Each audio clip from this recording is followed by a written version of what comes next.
Hello? Hey there, hi there, ho there. I've been trying to figure out how to do this for a couple minutes now. Um, because I'm used to doing this through StreamYard. And today I'm going to try to not do it through StreamYard, if you couldn't tell. Um, but hello, hi. I also don't know where my audio is coming from, is going to, and such. So let me see if I can figure that out. But how is everyone? Customization. Details? I should have figured this out before. No, on it, no. How do I change my microphone to be the microphone that I wish it to be? I guess we'll never know. But here we are. We're back. It's been a minute. Once some more people come on, I'll start talking about plans, what I plan to do with this channel and the things. Esteban, it warm. I say I worked all day, so I don't know. And when I got out of work, it was raining. Oh, I just showed you all my chins. Let me see. Oh.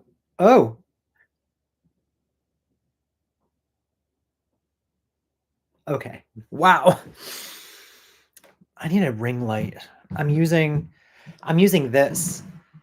This is like a hue, like mood. It's not hue. It's called Happy Light. And it's all I have. So but it casts a shadow, if you couldn't tell.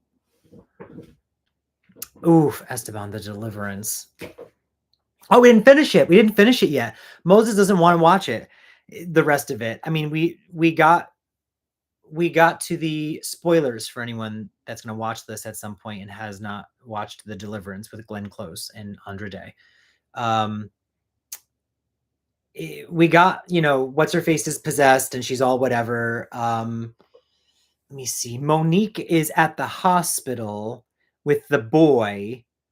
And she like realizes that something is up, and I think or hope that she's gonna like try to go save them, but I don't know. A little better. So yeah, no, we haven't, but I mean, still, like what we talked about, right? In Discord, it's like an hour of character study. It's like a drama. And then they start introducing all this possession stuff, and by then I'm like, the domestic situation is scarier than the possession that you're showing me. So that's not like I'm trying to put this like right in my face.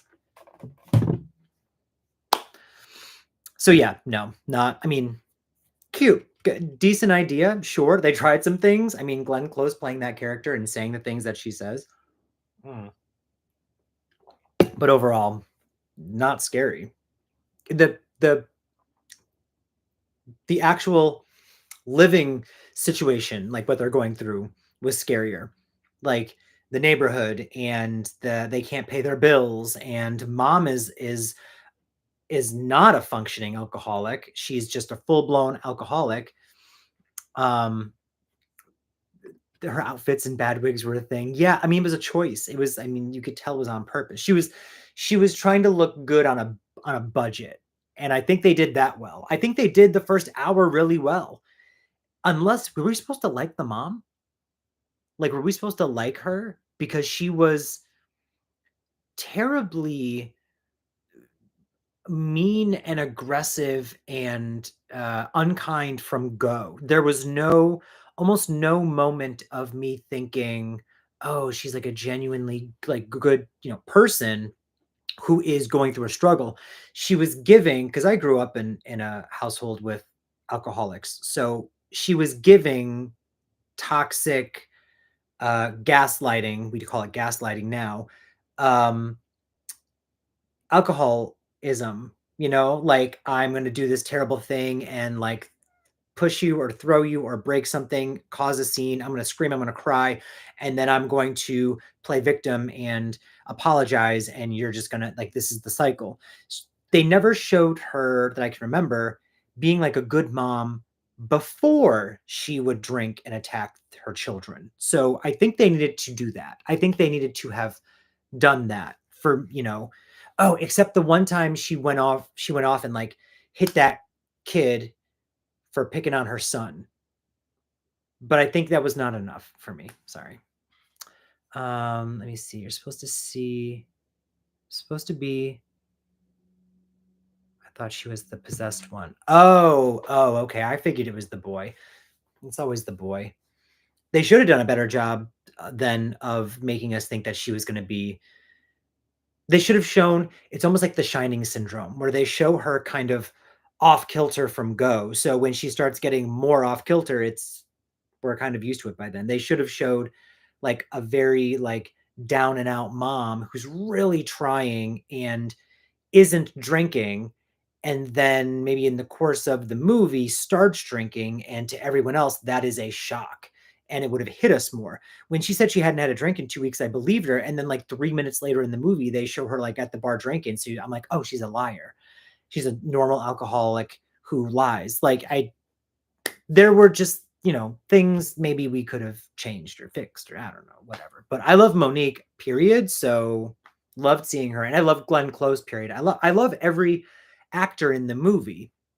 I just think that writing wise, there's a couple things we could have done differently. And then directing wise, obviously, Lee Daniels does not know how to do horror.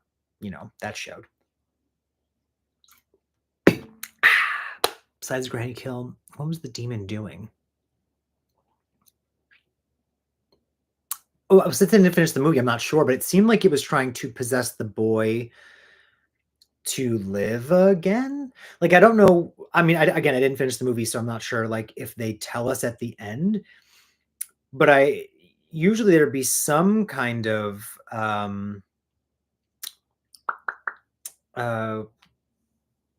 tie-in, like all the things that we've seen have led to, oh, that's what the point was. But I don't know. And Jake, you're asking if I've heard of a movie called Joyride in 2001. Yes, I have. I love Joyride. Do I have it on tape? I thought I had it on tape. I might not.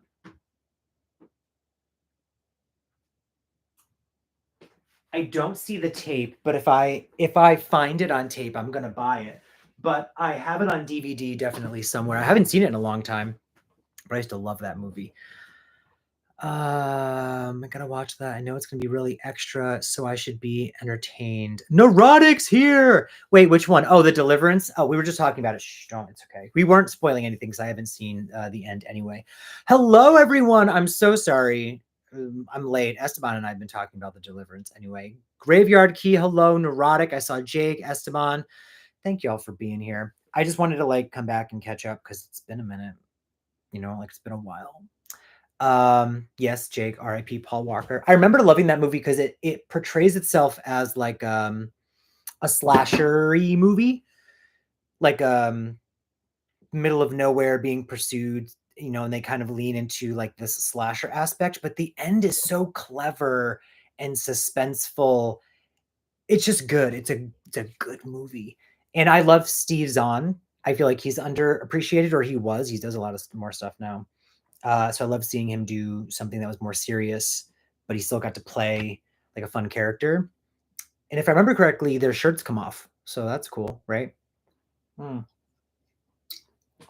But how is everyone? How is y'all? How we doing? I was supposed to leave work at 6, and at about 5:40, two of like my really good like customers that I like, they came in and they come right for me. So we're talking and I'm testing their skin. I work in skincare, so I'm testing their skin and we're talking and I'm showing them stuff, and obviously time is just flying by, and now it's like 6:10, it's 6:20. One of them, his name is John. He looks exactly like, and if you haven't seen this movie, you should go to Tubi and watch it. It's like it's like made on camcorder, handheld camera, So bad. I love it. I hold this movie will hold a special place in my heart forever and ever and ever for many reasons. But he looks exactly like one of the main guys in the movie. And in the movie, the guy looks to be like in his mid to late 30s. This gentleman now is in his I guess he's almost 60. So I'm like, technically age wise, you could be him. And his name is John. And so is the actor who plays the guy. I was like, listen, I got to ask, is it you? And he says no. But if you watch the movie Feeders, it's on Tubi. It's from like the mid 90s. It, it the guy with the wavy hair and Feeders looks like this customer that I have, and it's striking the resemblance. Do I need this light as well? Oh. I do. Okay. Until I get a ring light. Let me see. Just saw Beetlejuice. Had fun. Have you seen it? No. I've seen the original, but not in a long time. So I have the 4K. My sister got me the 4K. Ooh, my sister also got me this. Look at this. Another reason I'm late is she was like, you have to come over after work. I have something for you and you have to. And she's not very persistent with those kinds of things. Like she's not like, you have to come over now. So I thought something was wrong. And so I was stuck at work until 6:30, rushed to her house, and she's like giddy and jumping up and down. And it's this. She's like, I got you a Christmas present and I want to give it to you now. And I couldn't wait. I'm like, girl. So that's also why I'm late. But either way, but she knows I love like orange sweaters are my thing. I have one that says I'm 100% into spooky shit, and everyone's like sick of me wearing it. So she got me this, and it says "Shut Up, James," and she got it embroidered by someone whose info I probably should have put in the description, but they're on Instagram. And her name is Sarah, and she did this apparently, and it's very comfy. But I'm sorry, my ADHD. My sister got me Beetlejuice on 4K, I think for Christmas like last year or the year before, but I never opened it and have not seen the movie in at least 15 years. So a couple nights ago, I put it in and all the nostalgia was hitting. I only got like 15 minutes in before Moses was like, we ate dinner and watched something else. So I feel like I need to rewatch the first. And then I think my sister and I are going to go see it Tuesday. What did you think? Because I'm hearing mixed things.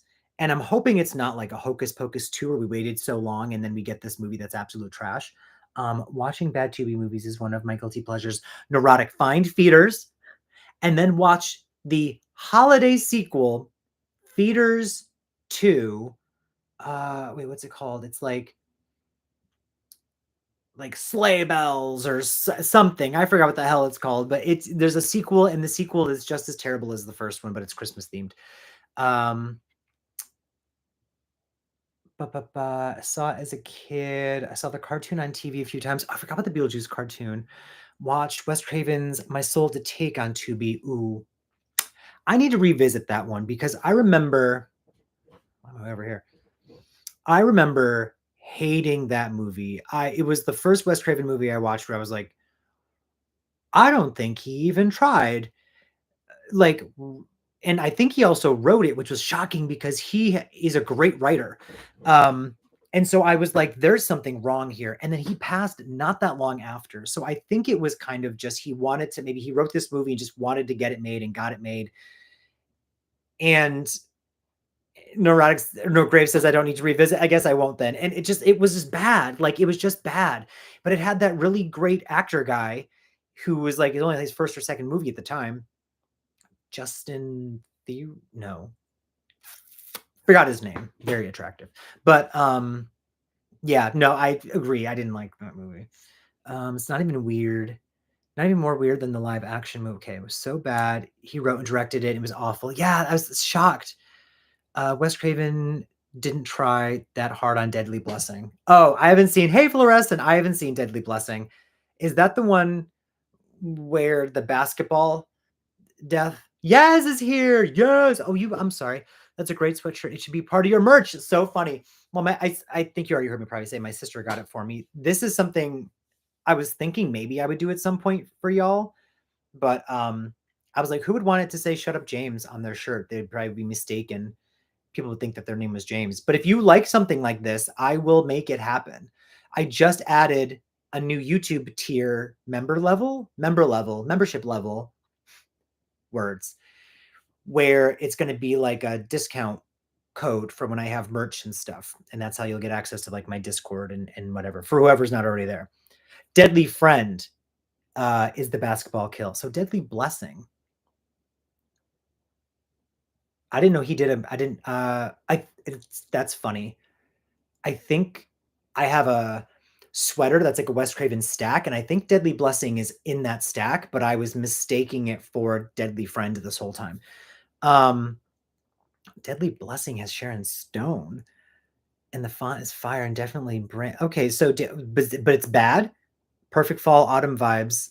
Oh, thank you. Yeah, no, this is this is the exact orange sweater that I have already that says something else on it. So the fact that she got this in cursive and it says "Shut up, James," I'm living for this. And we did like when I saw her, we do like our dance. Yeah, it was cute. I was very happy. Ooh, what's everyone drinking?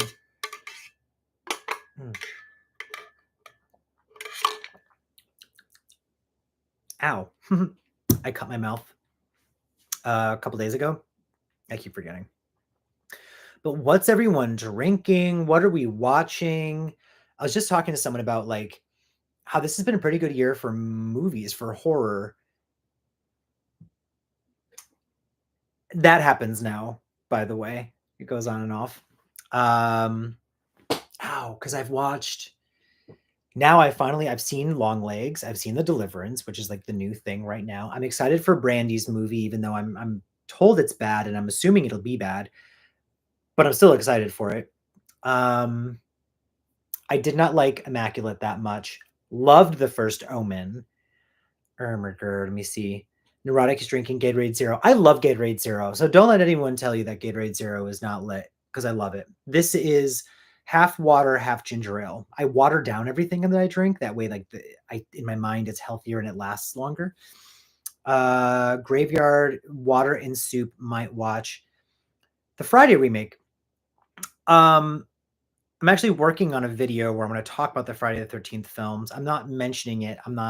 That's as much as I'll probably say to you because I didn't want to set expectations for a video and then have it kind of be like a meh, you know? I think I built up my Maxine reaction a lot, and I think it's a great reaction, and I had fun making it and watching it with Moses and whatever, but I built it up in my head so much that it became not as fun. So I'm gonna start giving y'all less notice of my videos, so I'm not waiting.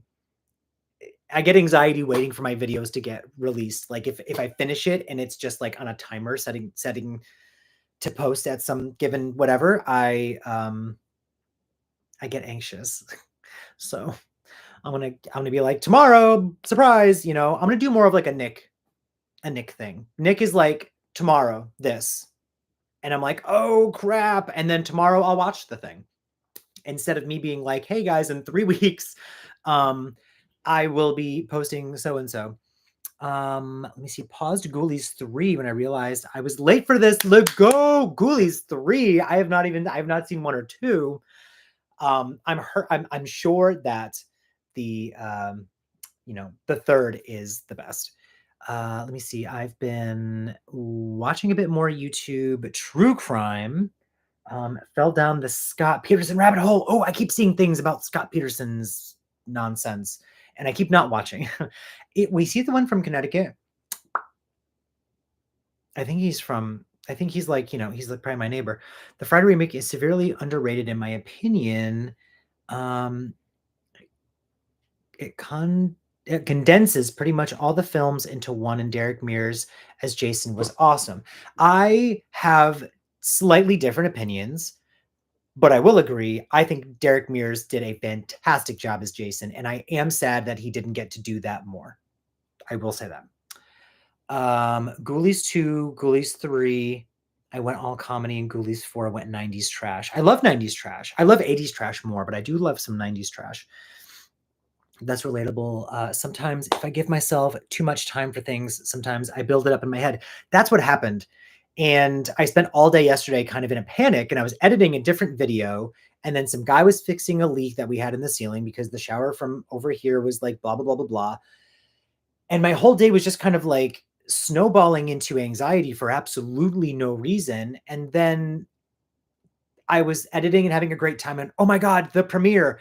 And then jumped into the chat for the premiere and realized I was chatting and not watching. And I was like, I hope no one else is doing this. And like they're missing what they're watching. And I was like, this is just a lot.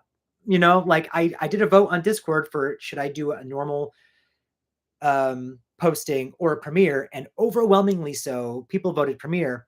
But then when the premiere happened, no one knew what that meant, so I had to keep explaining it. So I was like, I don't know if this is the right choice going forward.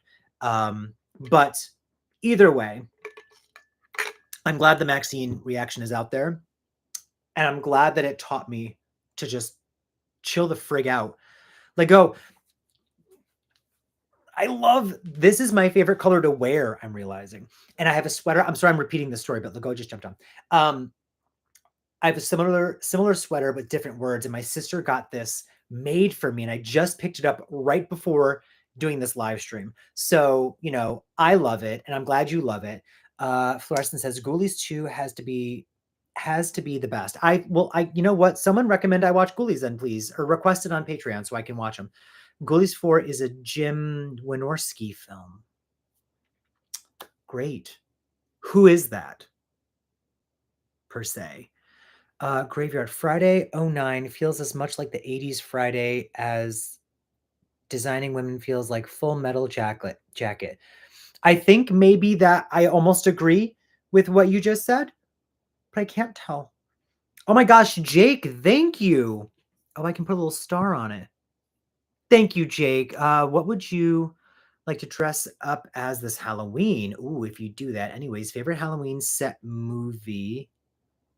Doesn't have to be horror. Oh, like set on Halloween. Okay. I have a movie that scares the shit out of me, The Exorcist, by the way. Have you seen Friday the 13th remake? That's a lot. We're just talking about the Friday the 13th remake in the chat. And I don't like it. But stay tuned next week for a video where I explain why. I'll have to revisit it again, but every time I've tried, I'm just like disappointed on a lot of levels.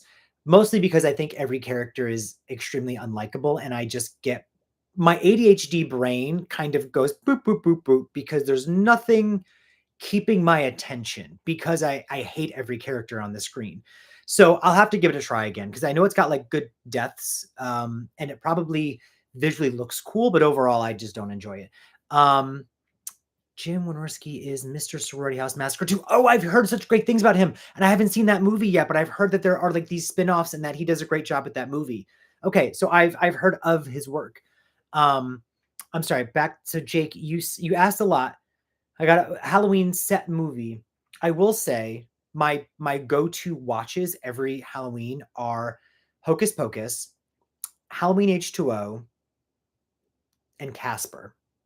So I don't know which one of them I love the most, and I don't know why those are my go-tos. I just get such a feel-good feeling from all of those. Now, I do try to watch like any other Halloween sequel. Halloween 3 is fantastic and underrated, although it's got a following now, thankfully. Halloween's 4, 5, and 6, the Thorn trilogy, any of them, any Halloween movie. Terrifier is now, or Terrifier 2 really is now a must watch for the Halloween season, but those first 3, Casper, Hocus Pocus, and H2O, are the ones I think they're my Halloween comfort movies. I am going to try to watch Ernest Scared Stupid this October on the channel, and that used to be a movie I loved as a kid, but when I tell you I remember nothing about it, nothing. So I'm excited. I found it on DVD and I have it. So I'll be watching it for the first time in about 30 years. And maybe that will become another favorite. Let me see. If you want one movie to get to know, 976 Evil 2, there's a sequel. I can't. It's a rare sequel where you have to watch the original first.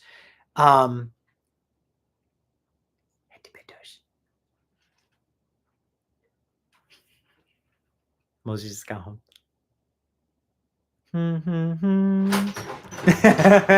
Now, when I make that sound, he pretends to fall asleep. Let me see. Have you seen Cuckoo? I think that's how you pronounce it. No, I haven't. I heard it looked good. Hunter something is great in general, so I'm excited for that movie. I've heard of the 976 Evil movie. I did not know there was a sequel, so that is fantastic. I think those kinds of movies I'm gonna have to save for like our Discord live watches. I'm making a list of movies I want to just do like Discord watch alongs, and like the older movies that are not going to get as much attention as a YouTube reaction, but they will totally live in my heart as a comfort movie. Can we talk about how my hands are different colors than my face? That I think. Let me see, Jake. I remember it was over the top sex scene near pornography levels. What movie? Oh, I'm happy that I Prima Donna. Oh my gosh, we haven't chatted in so long. I'm happy that I got to make it to the live. I feel like I always miss them. I'm glad you're here. What's a horror movie you enjoy that most people hate? Feeders. I talked about it earlier. Feeders. It's terrible.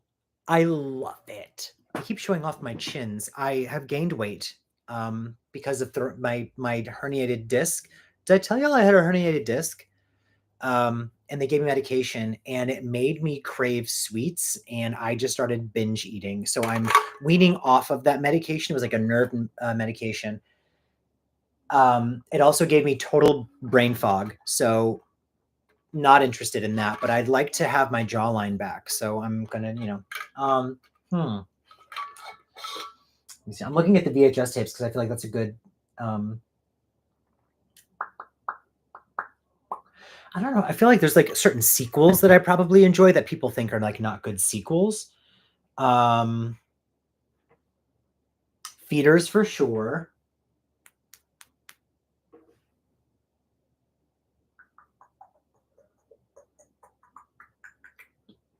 I do enjoy Texas Chainsaw Massacre 3, and people hate that movie.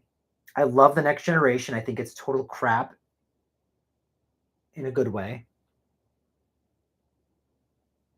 I don't know. What are some movies that y'all like that you all like that no one else likes? Because maybe I agree. Ernest Scared Stupid DVD is full frame. Ew!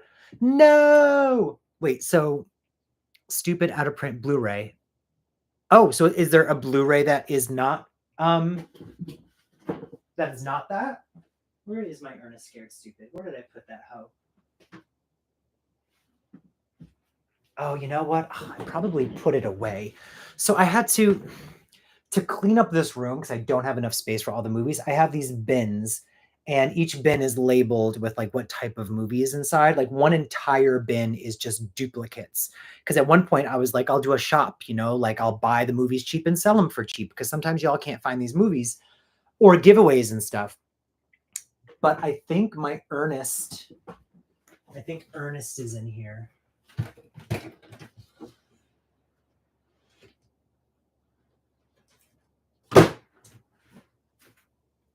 Yep.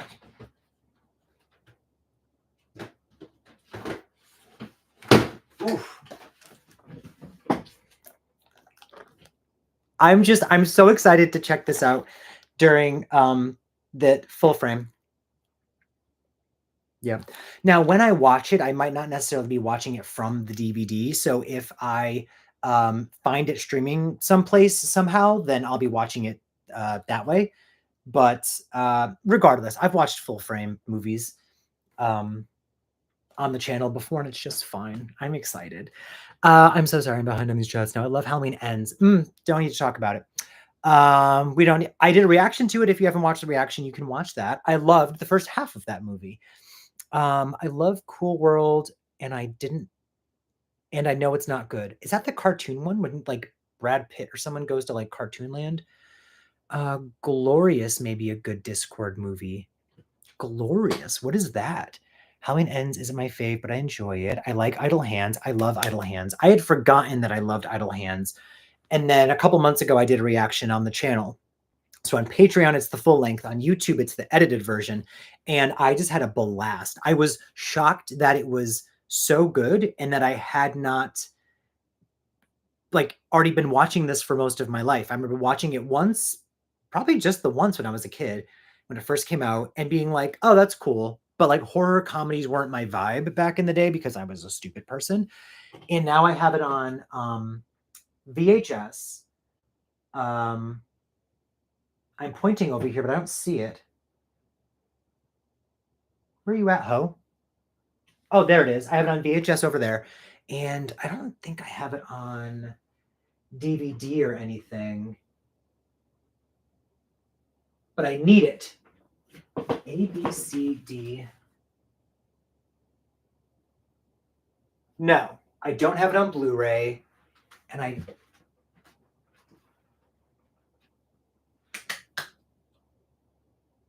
no, I only have it on tape. So if I want to watch it, I have to pop it in the VCR, which is fine because I have one.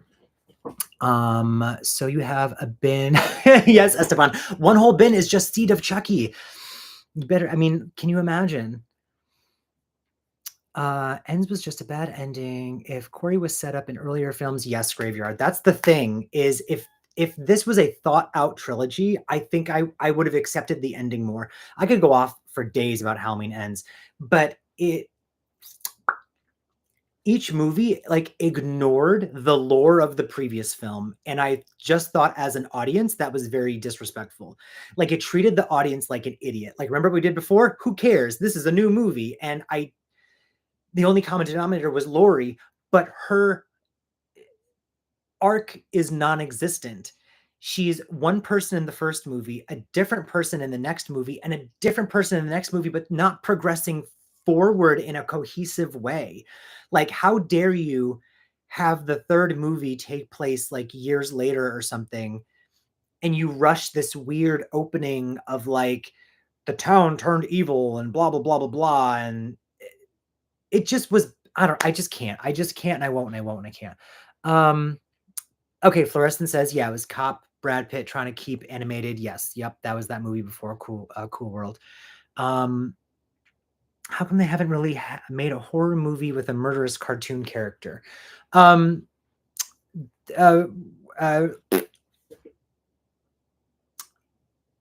Who Framed Roger Rabbit? Traumatizing. I can't watch it. The Life and Breath of Samantha Ray.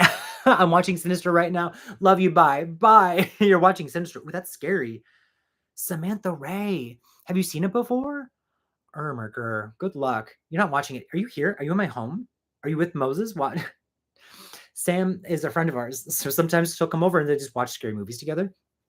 Let me see. Esteban. Oh, Glorious. The To Be Vague movie that takes place in one room. I don't know what that means. Do you usually watch the same movies during October, or do you mix it up? I try to mix it up, but I have a couple of comfort films. So like earlier, I think I said like Halloween H2O, Casper, and Hocus Pocus are the three that come to mind as if I want like my spooky fall vibes. Those are my three that I can totally relax into, you know. But I do try to watch as many Halloween movies like from the Halloween series as possible. Terrifier 2, I was saying, is definitely a new like must watch, and I'm gonna try my damnedest to do the double feature that was just announced for Cinemark, where they're gonna have Terrifier 2 and then follow with Terrifier 3 on I think October 10th or something like that. Oh, but that'll be after the movie already comes out, right? Because the movie comes out, I think, end of September. Whatever, I'll figure it out. Let me see. If I'm missing any of your messages, I'm so sorry. I'm trying to catch up. Oh my God, it just jumped ahead. The Restroom movie with J.K. Simmons. Okay, I don't know. Bronson, hello. The Little Vampire was another fun spooky movie I used to watch growing up. I still own it on DVD. Never heard of that. The Little Vampire. Oh, you said Disney. Okay, that makes sense. Disney used to be a place for like the cute kids. Like, they don't do Halloween themed like cartoons anymore. You know, like anything we have is kind of from back in the day, and live action, we got some cutesy things where, oh, I gave it to Derek. I had a VHS tape of, it was like the Olsen twins Halloween, like I forgot what it was called, like Twin Witches or Twitches or something like that. And I found it on VHS and I gave it to him for like his birthday last year. let me see. Ends feels like a low budget 80s horror sequel that has all new people making it. Yes, that is the thing, is it's all the same people involved, but they made a movie that cohesively doesn't make sense with the rest of the movies. Like just even the previous movie, it literally takes the ending of the previous movie, just goes, ah. I'd love to talk about Ends with you in depth because I have my issues with it, but I sort of separate it like I do Rob Zombie's Halloween 2 and Season of the Witch. I do. Okay. I agree, and I will revisit it at some point. I do separate Graveyard Key. I do separate Rob Zombie's Halloween 2 as well. The director's cut. I think it is a great movie. I've said this before and I'll say it again. I'll die on the hill of it is a very scary, very graphic, very intense movie that is also a character study in trauma, if you will, if you watch the director's cut. And I cried at the end. My God. So I think that is great. And Season of the Witch, I think, is a blast. Besides the sex scenes that are very forced and unnecessary, that movie is a damn good time. So maybe Ends will be that for me at some point. I was hoping Kills would be that. I was hoping Kills would just be like Michael goes on a rampage, and that is what it is. But I wanted the rampage to involve Laurie Strode. Like the biggest regret that John Carpenter said he had with Halloween 2, the original Halloween 2, is that he had Laurie comatose the whole time. Deborah Hill agreed. We wrote it and realized, oh no, our lead is knocked out for the first half of the movie. Why did we do that? So when they announced Halloween Kills and had it set at the hospital, I was like, oh my gosh, they're finally gonna like undo that mistake. And instead it's the same thing. They literally have her in the hospital the whole time, and she never even sees Michael. It was such a slap in the face, in my opinion. And the movie is stupid. Like in my opinion, Kills is stupid. It looks pretty. It has cool gore effects, but every character is unlikable. And I believe they disrespected Marion Chambers. Marion Chambers, was that her name? I think so. They disrespected her a lot. Okay, I'm very behind on this. I'm sorry. I could go off about that movie.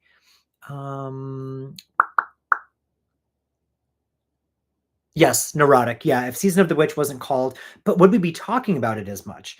That's the thing too, is because it's so infamous for being Halloween 3 and not just its own movie, would it be as popular? Would we be discussing it as much?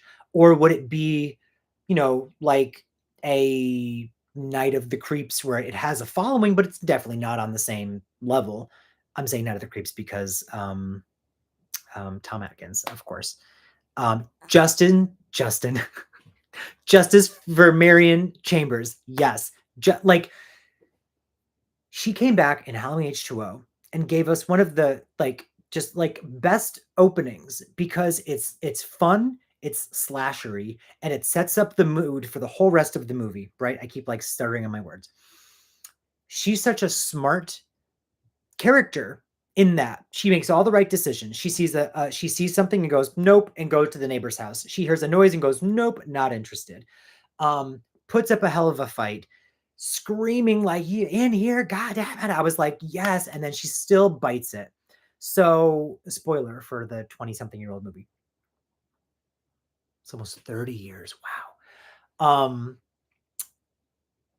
So to have her come back again and have her just be this dumb side character who doesn't do or say anything except this is for Loomis, and then basically just shoots the bullets in 10 different wrong directions. What it just the hook to it. Like so disrespectful. They didn't know what the hell they were doing, in my opinion.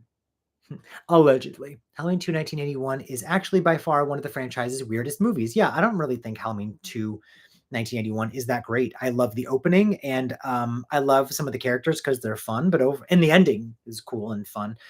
But overall, it's just it's fine. It exists. With Kills, also, it's it didn't help that I was burned out on the franchise by that point. Yeah, because how many reboots had we had? Timeline changes. I definitively look at the first 7 movies as being one cohesive It's not cohesive and doesn't make any sense, but I love those first 7 movies. I think Halloween Resurrection is one of the worst movies ever made, period. And I think Rob Zombie's Halloween film is exhausting. It's tiresome to get through. Love Rob Zombie's Halloween 2.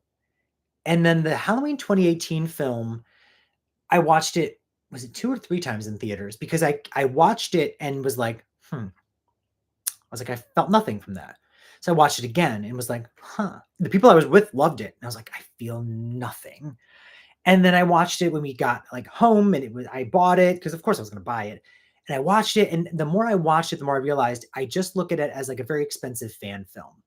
Like a what if movie, right? But a fan film, because it does take, like, elements and has little homages and things like that, but I can't look at kills and ends the same way. I just look at them as being like, let's put someone at the helm who does not actually know what they're doing. But anyway, Michael is Rob Zombie Halloween 2 oh, I didn't love that graveyard when he says die. I was like, of all the words for Michael to say, like, why is it die and why is it to Loomis? Like, that was stupid. But besides that, I can forgive everything else. Oh yeah, that's the part that made me cry. Michael said his first word. Season of the Witch was one of those. Oh yeah, I'm sorry. I'm not caught up, y'all. They should have made the William Shatner mask a silver shamrock mask.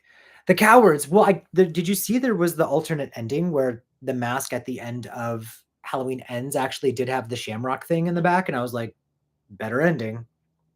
Better ending. Have you seen Beetlejuice? Beetlejuice. I saw it today and really enjoyed it. No, I'm seeing it on Tuesday, I think, with my sister. I'm gonna get tickets for us. I wanted to see it. I didn't plan this whole situation accordingly because last night I planned the premiere of the Maxine reaction. Tonight I planned the live stream. Tomorrow I work. Like, I wasn't thinking, oh, I should make sure that I have the day off for Beetlejuice. Stupid me. So no, I haven't seen it yet, but I definitely plan to. I hate the lighting right now. I need a ring light so bad, but they're expensive. The good ones are expensive. I just got paid yesterday, and 60% of my paycheck is gone because of bills that I owe. And that's not even me finishing the bills. So I'm scared. Let's see, Jake. The Conjuring. Oh, what are we talking about?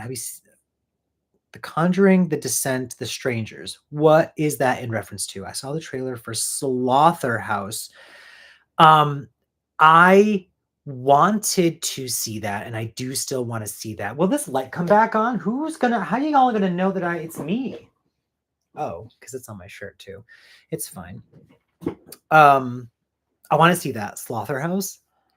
I heard it's stupid. That's my vibe. My vibe is stupid. Justice for Slaughterhouse. Love that movie. See, I hear it's like stupid fun.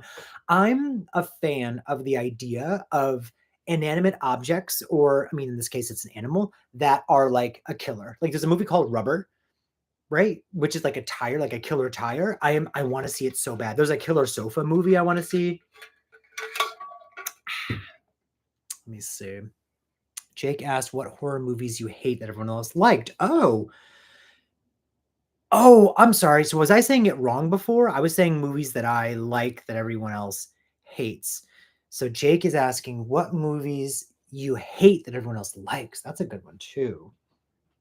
Well, people do seem to like Halloween Resurrection, but the Friday 13th remake, people like the Friday 13th remake.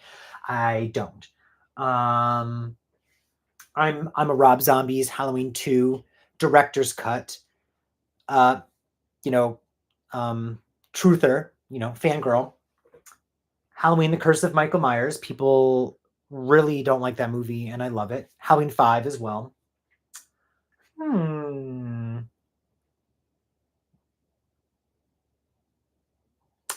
Poltergeist 3. I Still Know You Did Last Summer. A lot of movies. I feel like these are movies that people supposedly hate, right? Am I saying the right things? Wait, no, still saying it backwards. Damn it. Movies that I hate that everyone else likes. Okay, movies that I hate. I hate this movie. Well, I probably don't own it. Halloween Resurrection was definitely still one of them. See how easily my brain went right to the wrong thing. Immaculate. I didn't hate Immaculate. I just didn't like it. I loved the first half of Long Legs, and then it just lost me. What movies do I hate? I hate Texas Chainsaw 3D. I hate Halloween Resurrection. I don't know. I can't think of any other movies I hate that badly. I used to hate Curse and H5, but I love them now. I grew up with them, so they hit different for me. And Halloween Curse, Michael Myers was the first one that was new in the video store. So in 1995, when I was at, like, I went to the video. 95, right? Yeah, I think it came out in the summer. So probably like, no, it came out in October. So it would have been early 1996 then, I guess, would be at the video store. I had just fallen in love with the franchise and was obsessed. Like anything from like Halloween 1 to 5, I was like, I knew everything about those movies that could be known. And the internet was just becoming a thing, right? So went to the video store and saw Curse and was like, shut up. And so watched it over and over and over again and absolutely loved it. And then when H2O was announced, I was like 11. So I was over the moon that not only was a new Halloween coming out, but you know, we're getting Jamie Lee Curtis back, which like my brain could not fathom. And it was Dimension at the time. Dimension Films was just making bops and didn't have the name. We didn't know what was going on back then, you know? So I was like, and my favorite studio, you know, who made Scream and like, you know, the freaking Faculty and whatever was now making, and Phantoms was now making a Halloween movie, and I just blah, blah, blah, blah, blah, blah, and like melted and died. But because of that, those earlier movies will always hold a special place in my heart. And then I went to Utah and I went to the filming locations of 5 and 6 and watched the movies at the Myers house from 5, and then a couple blocks away in Salt Lake City is where they filmed Halloween 6. So we watched Halloween 6 in the backyard of the Myers house from that movie. That was a lot of fun. James, you're breaking my heart with the Friday the 13th remake. I will have, oh, like you did in Sledge. Oh, I'm so sorry. I will watch it again. I promise you I'll watch it again. Maybe, you know what? If Samantha Ray is here actually watching Sinister, maybe I will suggest that we watch Friday the 13th, the remake, because next week is Friday the 13th, right? God, I wish I had more time to just sit and watch movies. That's all I want to do.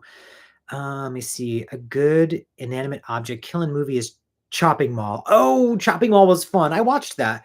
That reaction is, there's no full length reaction to that one, but there is a regular reaction that's on YouTube's.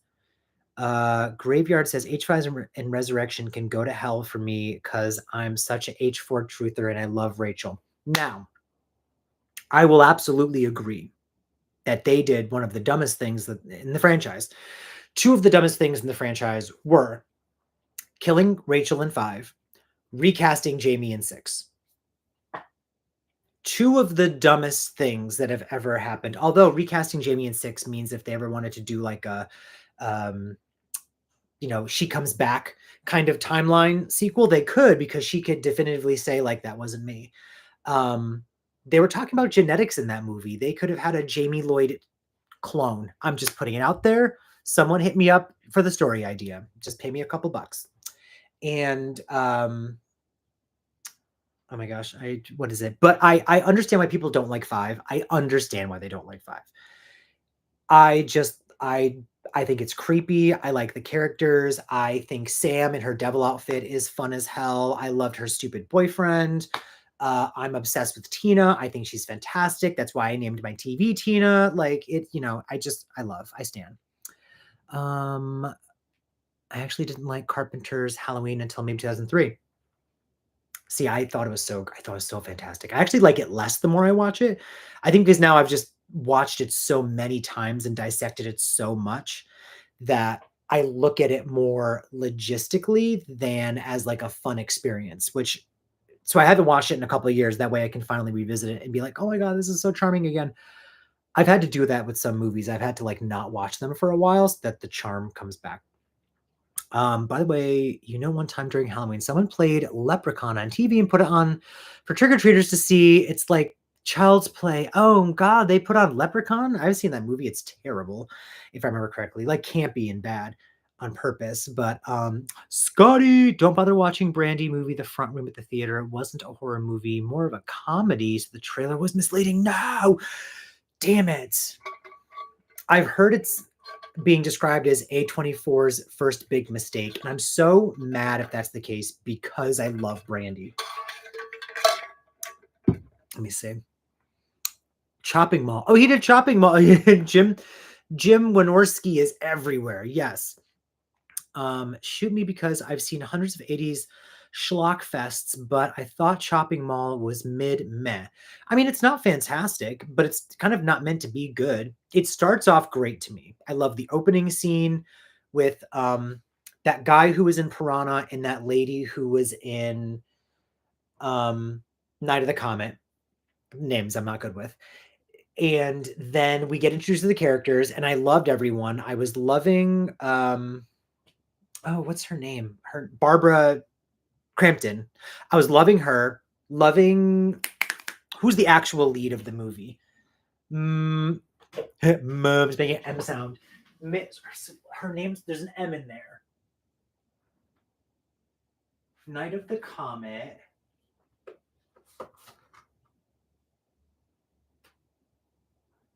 Kelly Maroney. Thank you. It was an M somewhere. Her. I was like, she's fantastic. But then it just and then the guy who's in Friday the 13th Part 2. It was a lot of fun, and then the middle got a little kind of meh for me because like nothing was really happening. They were like making really stupid decisions, and the robots are actually tremendously unscary and not threatening. Like Barbara Crampton's whole scene, I was like, of her dying, I was like, this is just so not, it's useless and stupid and whatever. It made up for it though in the last couple minutes when Kelly comes back and has like her one-liner and kicks ass. So overall, I find it fun. Sorry, that was my very long-winded way of saying that. I mean, I've seen a lot. Okay, yeah, saw that. Oh my God, this is hurtful. Let go. By the way, I thought Jessica Abel had a nice ass and Idol. Oh, Alba. She looked fantastic. I will even say she looked fantastic. Everyone was peak everything in that movie. Do you like horror comedies? I've seen some people say they hate them. I'm very particular. Let go. You're getting all the names. I had to go look it up for Kelly. I'm very particular with horror comedies, and I didn't used to like them when I was a kid. I think because my brain couldn't differentiate the comedy and the horror. So if it was too funny, I was like, oh, it's not scary. And if it was just scary with like comedy, I'm like, oh, why is the comedy in there? Like I used to hate Scream 4. Scream 4 is very much a horror comedy. Scream 3 is very much a horror comedy as well, but I still liked it. I used to hate Scream 4. I was like, this is such trash. I cannot believe that Wes Craven took these characters and he's making everything into a joke and then the stupid one-liners and whatever. And now I think it's a blast. Now I watch Scream 4 and I have a great time. D's here. All in. Hello. Did you ever watch The Descent 2? No. I've seen the first. I remember wanting to see the second, and I never watched it. I'll see that. Hopefully, I'll see that someday. Scream 3, D. I agree. Scream 3 is fantastic. Halloween 2.0 was not supposed to be. Halloween 2.0 is not supposed to be a comedy. What's Halloween 2.0? What is Halloween 2.0? Oh, but I will say, okay, I'm weird with horror comedy like Beetlejuice. Yes, see, if it has to lean probably more into the comedy for me to appreciate it. Like Idle Hands actually is surprisingly like scary and suspenseful, but it is a full-blown comedy. I will say, well, Clue is not horror, but Clue is one of my favorite movies of all time, and that is, like it's suspenseful and it's a whodunit, but it's a comedy first. I think that's where, like Ernest Scared Stupid. I remember God, I feel like I was scared by this movie.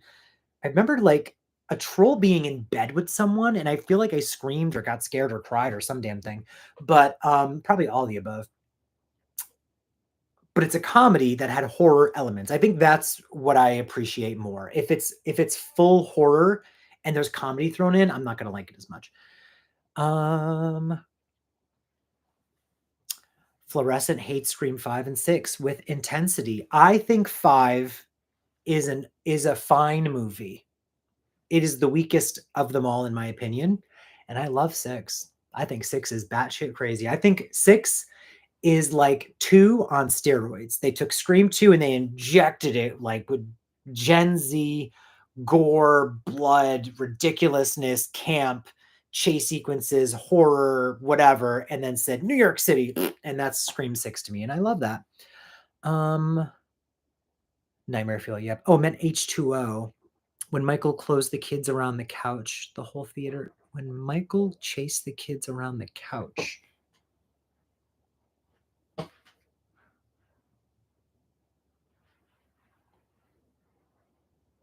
When does Michael chase kids around the couch? Oh, did the Chioda brothers? I heard they used the same like props and stuff. I don't know if it's actually them though. No, I don't think it was actually them, but they used like the same, right? No. They used the same uh I think like makeup or animatronics or something that they used for the clowns. It's also the trolls. Um I want to know who when Michael chased kids around a couch in Halloween H2O.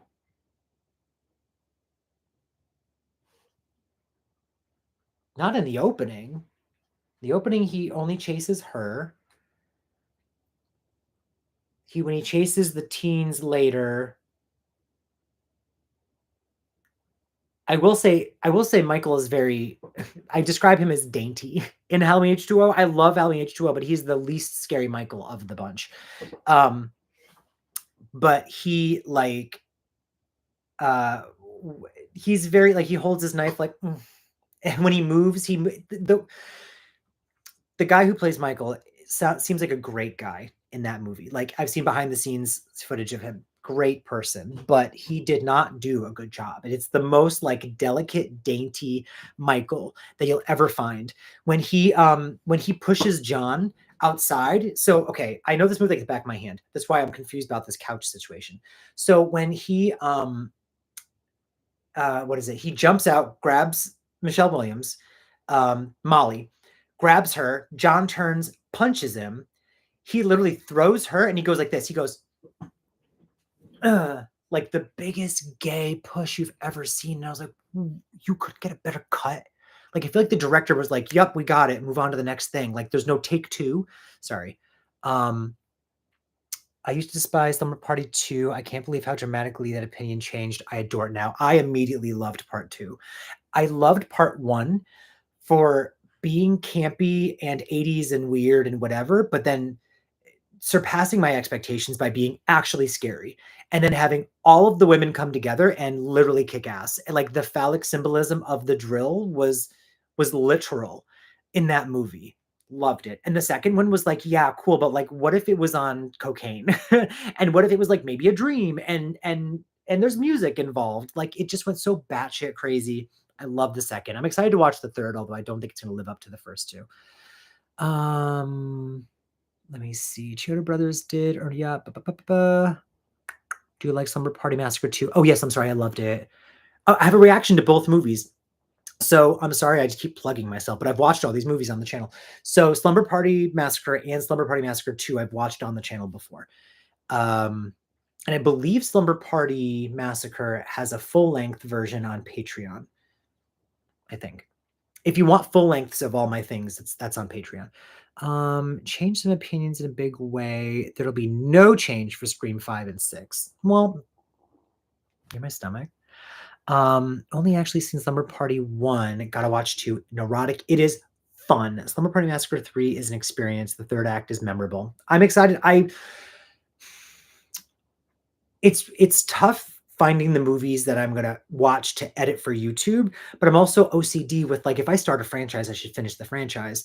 So I kind of wanna watch, Slumber Party Massacre 3 as a YouTube reaction and not just like a full length and throw it on Patreon, or not even like a live watch along. Like, I feel like I owe it, to have like the completionist in me wants it to be the whole franchise, but I'm not excited for the editing process of that, so we'll see. Same with Night of the Demons. I watched the first 2 on the channel, and I love the first one. I liked the second. So I'm worried that I'm gonna watch the third and then have to force myself to edit this reaction together when I really don't want to, you know?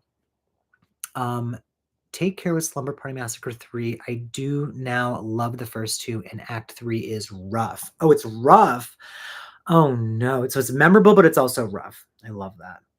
Um, hmm. I'm still trying to think of, like, movies I hate that others like.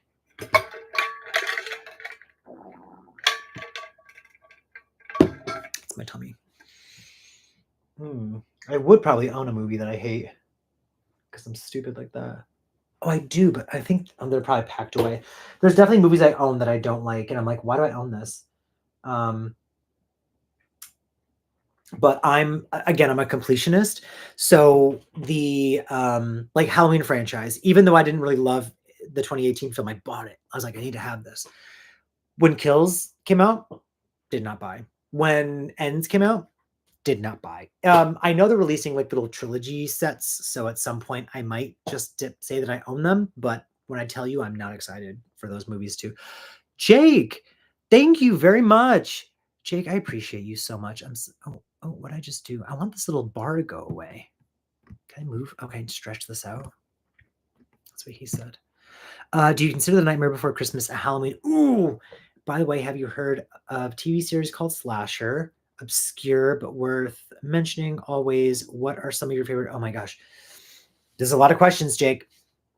So I would say I don't know why I think Nightmare Before Christmas is more Christmassy, but I think just because it has Christmas in the title. It doesn't actually say Halloween. It's Nightmare Before Christmas, and it takes place on Christmas, and it's about Jack stealing Christmas. So I would consider it a Christmas movie, although you cannot watch that movie at any wrong point in the year. It's fantastic all the time. Just like Die Hard is a Christmas movie. I can watch it whenever. Is that a shadow? Yeah. I can watch it whenever, but it's a Christmas movie. Fight me. Yes, I've heard of Slasher, never seen it. I think every season is like a different theme. Is that correct? Um, and then what are your favorite horror couples? I do love John and Molly from Howling H2O. I thought they were an adorable couple, and I love that they like survived together and whatever, and they probably have babies now. Um, I remember loving. Oh, is it Stokely and what's his name? I'm gonna use the restroom. Someone, what's the jock's name in the faculty? I remember watching the faculty and loving that Stokely and him got together.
Stan, Stokely and Stan. Is it Legault that said it? I was figured. Yeah, it's funny when I asked the question, I'm like, Legault's gonna have my answer. Thank you. You're fantastic. A lot of Christmas horror movies. It's just nice to have something to watch on Christmas. Christmas ween. Yeah, absolutely. I'm watching. Let me see. For Halloween, I have a bunch of stuff already planned out, and I'm not going to tell you because, again, I stress myself out telling y'all in advance and then planning it, and then it's whatever. If I give myself a deadline in my head, good. If I give myself a deadline out loud, panic. So I'm not going to be like, look at my calendar and like letting y'all know like 10 years in advance when I'm posting something, but I have a lot of fun stuff for October planned. We'll see what actually makes it to the internet. And Christmassy movies, I have a couple of things. I keep changing what I'm planning on watching, but I will say this because definitively, like if I watch nothing else, I'm watching Gremlins. So Gremlins is going to happen because I haven't seen that since I was a kid, and I don't remember a single thing about it. That movie is like, it's going to be a first time watch. Basically, I don't remember. I do not remember. And at some point I'll watch the sequel. So I remember watching part 2 and loving it as a kid. But again, all I know is that there is a female gremlin and that it takes place in an office building. That's all I got. Best horror couple, the blonde smiling man and woman from American Werewolf in London. I'm guessing that might be a joke. I've never seen American Werewolf in London. And my friend Derek, actually I have to send him this link to this live stream so I can tell him later that he's trash for not joining. Because I love to play victim.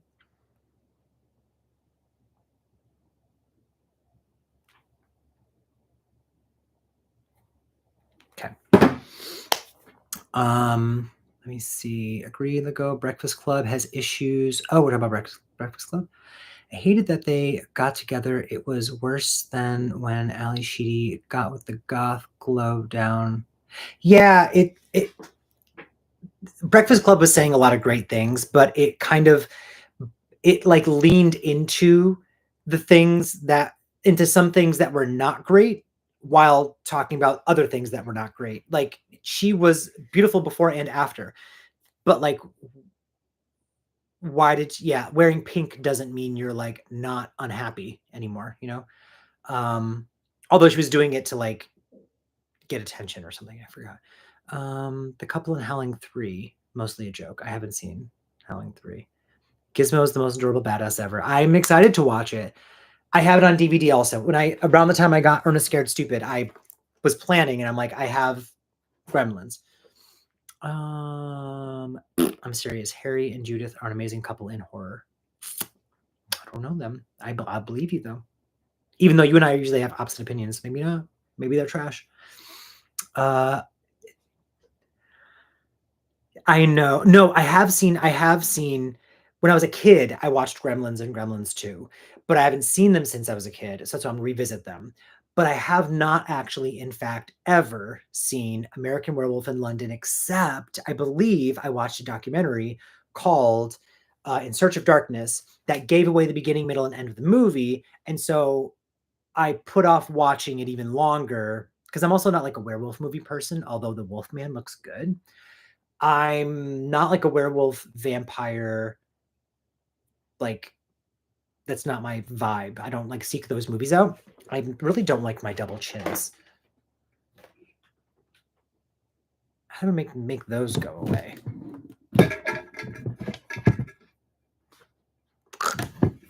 Nope, not like that. Maybe. But Derek recently, Blockbusted Videos, Derek recently got on me again about not having seen it. So it's being bumped up the list. There's so many movies that I have planned and then something else comes and gets bumped up. I like both, but the sequel is even more fun in my opinion, says Jake. Okay. Oh, for Gremlins, I think. They're not that scary, but I enjoy them. What about a werewolf, vampire, zombie, ghost? Maybe if there is a werewolf, vampire, zombie, ghost, I would maybe seek that out. I enjoyed the Maxine full watch. Georgina, thank you. I'm so sorry, Georgina, that you thought that was a full length. I did the vote on Discord, but you're not on Discord, Georgina, I don't think. I asked everyone, should I, that's where all the polls and stuff are. So if you want to become like Georgina already is a member, but if you want to become a member and then you get the link for my Discord server, Discord is where we talk movies all day, every day. I do the polls, I post my schedule, I will do revisited where I post older videos and stuff. Like we do we do a lot more stuff on Discord.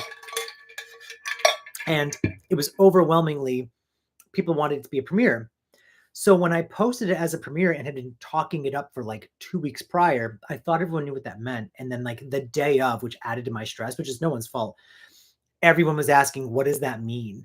And I was like, it's like a live chat while the video's playing. And they're like, so it's live. And I was like, no. And they're like, oh, okay. So it's just a normal video. And I'm like, no. And they're like, I was like, Moses and I'll be in the chat. And they're like, so it's a live stream with you and Moses. And I'm like, no, like it just was confusion. And I'm sorry. But Georgina, I'm glad that you watched the full length, and I'm glad you enjoyed it, because I remember we had a good time watching it just because like we like each other. But by the end of the movie, we were both kind of like, huh, you know. Have you seen Don't Look Under the Bed? No. He's like when I was younger. I was so upset when they stopped airing it. Oh, it's a show. No. I remember Are You Afraid of the Dark? Was a show, and I actually just got a TV show request for Patreon, so it might not end up on YouTube for a while, but it's Are You Afraid of the Dark, the reboot series. They brought it back. So I'll be watching that on Patreon. But the old ones, at first I was super excited. It's like, oh great, I get to watch the old ones again. But maybe eventually. We need more people because it's too easy to mess with James and his pull. Esteban loves making everything up in tie. Now, it is my fault for giving y'all the ability to vote more than once, because I'm a fair person, you know, like I like to be fair. And every time there's a poll, there's always a tie, which I think you think is maybe a bad thing. I'm realizing it's great, because then I'm like, well, awesome. Like I get to pick now anyway. So, like next week, I don't know if it's gonna be on YouTube or Discord, but I'll keep you guys posted. We're gonna watch a Friday the 13th film live. We'll do a live watch along. But the winners were, I want to say, Jason Lives and Jason X. So I love both of those, but now I'm just gonna pick the one I feel like watching that day, you know? Georgina, you do need to join. You are a ride or die. You've been here like from almost the beginning, and I appreciate you for that. And so in my mind, you're there, but you're not there. So I had to join Discord and I had to figure it out, and it took me a minute. I just hurt my arm. It's fine. It's fine. But yeah, you need to do that. Joe, I was watching all your reactions for 3 Ty West movies with Pearl and was wondering, why are you not giving more views? You were insanely entertaining without the ego, and it's refreshing. Joe, are you my new best friend? I agree. I don't get it, but maybe it's quantity over quality. No, maybe the page will get picked up someday. It's not where like some other pages are, but it we have grown substantially from last year, grown from the year before that, and from the year before that, and the year before that. So like look at us talking right now. This wouldn't have happened last year. So we'll get there. Joe, help me get there.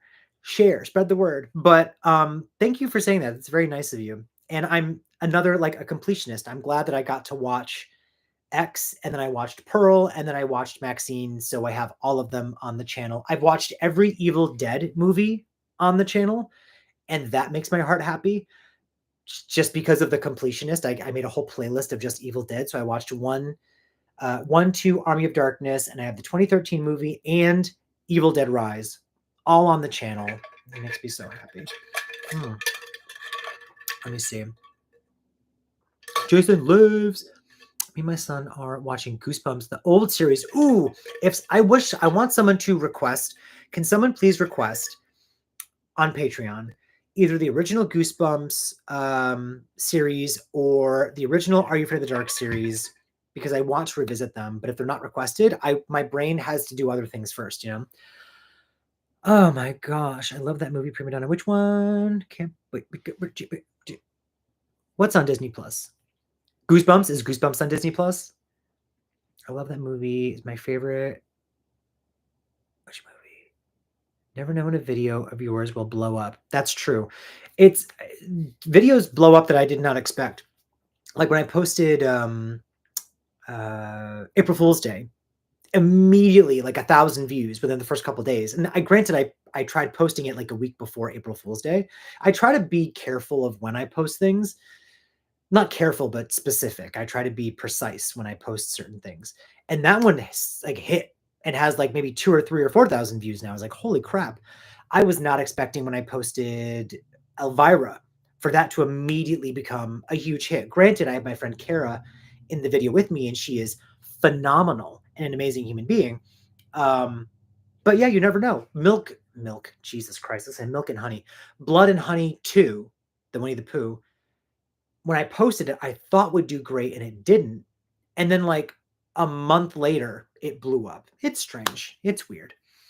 Let me see. I don't even like Army of Darkness. Me either. I only like the first two. I didn't like the second one. Joe says American Werewolf in London is amazing. Michael Jackson's Thriller is partially based on that movie. Oh, I believe. Okay, because of the transition scene, right? Which I've seen parts of. I think. I need to watch a lot of your reactions. No, I think you should too. I mean, I'm not gonna lie. This is what I tell people. I think for me, what would be interesting and what I try to do with other reactors is if I like them, I go back to their like first video. And I love watching the progression. Cause like with me, you'll notice the video quality changes, the audio quality changes. I didn't have a mic back in the day. Oh, also, is the mic working? Or am I talking to you through the computer? Because I don't know. But the background changes, the style of editing changes. Like I love watching people's progressions and stuff. So I would suggest you do the same. If you go all the way back, you'll notice it is a completely different ball game back then compared to what it is now. Or if you, I don't know, this is not members only, I don't think. I have a catalog posted on YouTube and it's on Patreon. And it's on Patreon for free members, but it actually has a list of every single movie I've watched on YouTube versus everything that's on Patreon versus my modern trailers. So it's a whole breakdown. You can look and find, what I've watched and not watched. In England, we have the Demon Headmaster. What is the Demon Headmaster? Real catastrophe. Message retracted. I'm sure it was a scandalo. I watched the original Evil Dead when I was 4. Yeah, no, D, I agree. 4. I was watching some of these movies when I was like 5, but 4, Evil Dead, that is too much. Original Evil Dead is going to be among the scariest movies ever seen. Yes, I find that movie so scary. The jump scares, I always tell people the jump scares in that movie, when I tell like a young person now, they're reminiscent of like a James Wan scare because he's great at misdirection. People have copied him since then, but he's great with um you're really creeped out by this thing over here. Boom, and then something else happens you were not expecting. Evil Dead actually does that a lot. There are so many times that you are misdirected in one place and then boom, a jump scare happens someplace else. But also the visuals, it's such a wet, gross movie. I love it. I love it. I love it. I love it. Erder! Adam's here. There's a book called Cooking with Pooh. I don't want to cook with Pooh. Pooh just goes to Rabbit and lets him do all the cooking. Okay, I thought this was going to go in an inappropriate place. Let me see. I watched so many horror movies as a young kid. I'm immune. Yeah, I think those movies back in the day. I want to say I was on with Sledge and Dice. I think when we talked about, maybe it was just Sledge. We talked about like movies that made me. That was just Sledgehammer Horror. It was just with him. And I brought up Poltergeist, and I realized that my like highbrow approach to horror is because of that fucking movie. Because I love Poltergeist, but I would compare everything to that. Is there drama? Nope, don't like it. Is there like a bunch of interesting protagonists? Nope, don't like it. Are there great, cool, spectacular graphics? But nope, don't like it. So it kind of set the bar too high for me, I think. Which is why horror comedies never worked for me either as a kid. It's why I didn't like them as much. Quality changes. Mic working, Chef's Kiss. Oh, it is the mic. Yes. Evil Bread. I want to see that. I can watch all the Freddy films, but because I watched them so young, I always have nightmares. There's not many movies that give me actual nightmares unless there is like haunting. If something is scary when it's quiet and there's like haunting imagery, like it's very specific, but then I'll have nightmares. Like I was afraid I was gonna have nightmares after like Mungo. I didn't, but I thought I was going to. The Ring is still something that gives me nightmares. So if I watch that or if we talk about it for too long, I'll end up having nightmares about The Ring. Amazon Prime movie John Cena and Aquafina. Jackpot was so funny, very good. Oh, I'll check that out then. I saw that advertised. We're always looking for something new to watch. We're watching the show From right now, which has been on for years, but we're just catching up. We're just watching it. I watched Wrong Turn when I was like 7. Oh, I loved Wrong Turn. You were 7.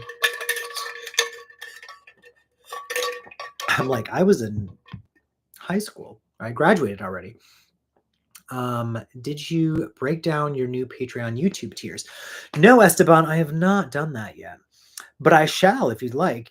So, if you notice, I actually added a new membership. I did 2 new membership levels on YouTube and then took one away right away. So right now there's a total of 2. I was going to have 3 and I will work on a third, but like we don't need to rush things. So if you want to be a YouTube member, like Esteban is, I believe you're a member and you're a squad. You're a member and you're a Patreon, right? I mix everyone up. If you're not, I just think you are. Or maybe you're one and not the other. Whatever. You're on my Discord server and we're best friends. So, and Esteban also gets me all the good deals of movies I can't afford to buy. You can be the fan, which is the first membership level on the YouTubes, and if you're the fan, then you get access to. I'm trying to remember what it is now. You get all the emojis and you get all the stickers and stuff. You get early access to videos. You get access to members only watch alongs. Like if I do a members only like video or a watch party or something of that nature, you get access to that. And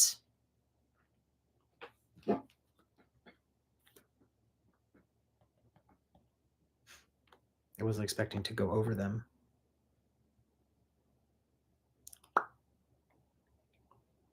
Oh, and then you get the shout outs. You get a shout out in every single video when you're a member.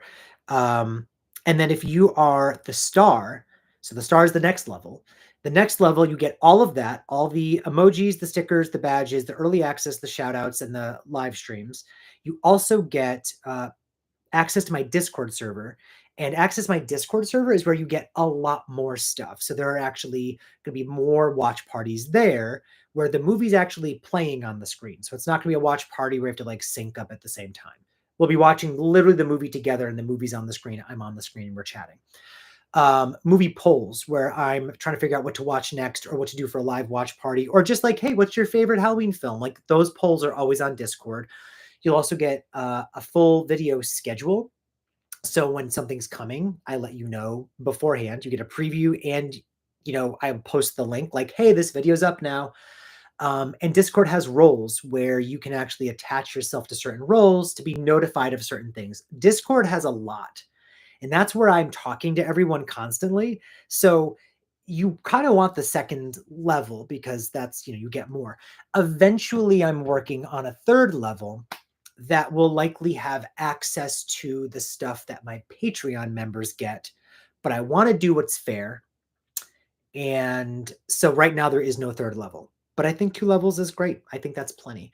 And if you want to do the Patreon, oh, I love them. I love my Patreon tiers. If you just want to like sit and just go to my Patreon and just read the descriptions of the tiers, I'm very proud of the descriptions because I came up with them. I'm very proud of the titles because I came up with them. And the art is from my favorite Etsy artist who gave me permission to use her graphics for each one. So I just think they're great and you should go check them out. I'm not going to go over them right now with you, but there are multiple Patreon levels. Patreon is entirely, for the full length reactions. So it's not the edited chop down versions of things. It's the full length, like unredacted versions. It's also where you can make all of your requests. So any kind of request you want to make, you have to go to Patreon for that. So let me catch up on the chat now, since I just talked, everyone's head off. Thanks, Esteban. I'm so easily distracted. Joe Rivers, Joe Rivers says, I hate the evil. No, Fluorescent is saying, I hate the Evil Dead remake more than. Oh yeah, we had that conversation. I can't stomach that conversation. I love the Evil Dead remake, and I'm sorry. Queen of Mean. I love that. Good evening from Albuquerque. Are you excited for Terrifier 3? Queen of Mean? Hell yes, I am. Did you see that they are doing, I've checked the dates though. They're doing a double feature of Terrifier 2 and 3 at Cinemark theaters, but I think they're doing it in like October, which would be after the movie comes out. It says October 10th. I'm gonna check right now for you, because when does the movie come out? I thought it was end of September. Terrifier 3. No, it comes out on October 11th. So there's going to be a fan event. That's probably what it is. A fan event that's a double feature for Cinemark theaters. And I have one like 40 minutes away, but I'll go. I'll do it. I'll do the D-Box. D-Box is where like your seat shakes and stuff. So on the day before the release, which I'm guessing a Thursday, it's a double feature. Okay, good. Yes, I'm very excited, and I'll be seeing that. I'll still do a reaction on the channel as well within streaming, but I'm super excited to go to the theater for that movie. The only movie that gave me nightmares was The Strangers.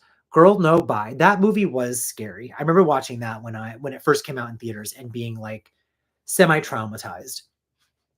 Ju-On the Grudge is a horror movie that still freaks me out. I think the remake, I enjoy the American remake of The Grudge more so than the original. I think just because it's more polished, maybe that's why. I don't know. There's something. Also, The Grudge and The Grudge 2, the American versions, are technically the first Ju-On movie split into two movies. So if you watch Ju-On, you're actually watching The Grudge and The Grudge 2. It's all of those stories condensed into one. So I think maybe I like that it was stretched out more in the American versions. And then The Ring, same. Like the Ringu is creepy, but The Ring is actually terrifying. Deborah Logan, for me, haven't seen that yet. Japanese and French horror is scary. Yes, French horror. People sit on French horror. Inside. Frontiers, like those are scary. Grindhouse video shipped. What is this? Blah blah blah blah blah. Queen of Mean just became the star. Queen of Mean, thank you. You're great. I want to say, if you go to my membership page like right now or right after this live stream, there is already a post for members, for the star members. That is my Discord server. So I'll be chatting with you soon. That is amazing. T3 is yes. So okay, October. I'm so excited for. I'm ready to be just like traumatized. I'm ready to be totally messed up. I will say, after how great part 2 was, in my opinion, I was worried. I was worried that maybe 3 would not be as great. And then I watched the trailer or whatever and was like, this looks fantastic. This looks fantastic. It's exactly what I would want it to be. So D is in the Discord. Fluorescence in the Discord. You've got friends here. You've got friends. I'm surprised. Where's River? Someone get Jennifer here now. Bronson said it was great talking with you. Oh, thank you very much, Bronson. Have a great night. It's been great talking to you too. I will also say, oh, it's 9 o'clock. Doing an hour and a half. This flew by. I'll hang out with y'all for a little bit. I'm not going to do like a Yutaka where we talk for 4 or 5 hours. I miss his live streams. I miss his 4-hour live streams. Someone get Yutaka in here now, and Jennifer. But I'm going to start. This is what I tried to do. I'm going to be real with y'all. As I choke on whatever I just choked on. I tried to. You can blame Chance for this. I'm blaming Chance. I tried to do what Chance does. And damn it, Chance is so great. Chance's House of Horror. If you're not following him, you should be following him. Great reactions, great guy, great Discord server. we love Chance. So he does like a reaction a week, full length stuff for his members every week. Uh, he does a watch along essentially every single night. So on his Discord server, he does a live watch along every single night, at least one movie. A lot of times TV shows. Sometimes they'll watch a second movie afterwards. He's got moderators on his channel, so sometimes he's not there, but they're watching movies. Like Chance is just like everything in the kitchen sink. So I like maybe beginning of this year was like, I want to start doing what Chance does, and I can't keep up. So I'm gonna start doing not as many live watch things. So it's gonna be more, hopefully, let's say more quality over quantity for me, because I can't. The thing is, Chance gives both, and it makes me sick to my stomach. I can't do it. But we're gonna start doing like the live streams once a month, maybe once every other. Like we're gonna do them less. Um, so that they hit a little more, so that it's more like fun and like actually we're catching up with one another. And the live watch parties, the same thing. I was doing one reaction a week and one live watch party a week, and usually some kind of other miscellaneous thing each week. I can't do it. I can't keep up. Today even I got stuck at work. I had to go run to my sister's to get this awesome shirt. And I got here and ran upstairs and I was out of breath and blah, blah, blah. And I'm like, this is not like conducive to like one's life. It should be that we're super chill. Like we're just hanging out. So, let me see. Adam says, be for real, for real. I want to be for real with you guys right now. Fluorescent saying, are you on Discord, Queen? Queen's going to be on the Discord. Ever see a horror film that was actually too disturbing for you to enjoy it? Yes. A Serbian film. I think that movie is awful. It's terrible. It's disgusting. There's nothing to enjoy in that movie, you know. Oh, maybe I'll say the Saw sequels. I have to revisit. I have to revisit those. Am I having a stroke? My arm does hurt. As long as it's live. Oh God, please. Oh, but monetization is turned off. Someone go to my account and monetize this if I have a stroke on a camera. Because like it's gonna pop off and I need to make the money. But a Serbian film. Ugh. And I'm sorry, and the Saw sequels. I remember them just being so over the top with the kills after like 4 and 5 and 6 were just like gruesome and gross and hateful and mean and like not interesting. And I couldn't enjoy those movies. Quit your 9 to 5 and give the people what they want. That's it. I'll quit tomorrow. Y'all can't sell skincare anymore. I'm gonna live off of $20 a month. Let me see. Kind of want to I'm lost, help, Discord. Oh, so okay, Queen of Mean. There is the thing called Discord. So Discord, a Discord server, which you now have access to, is a chat platform. But it's like think of like AOL Instant Messenger. I don't know your age.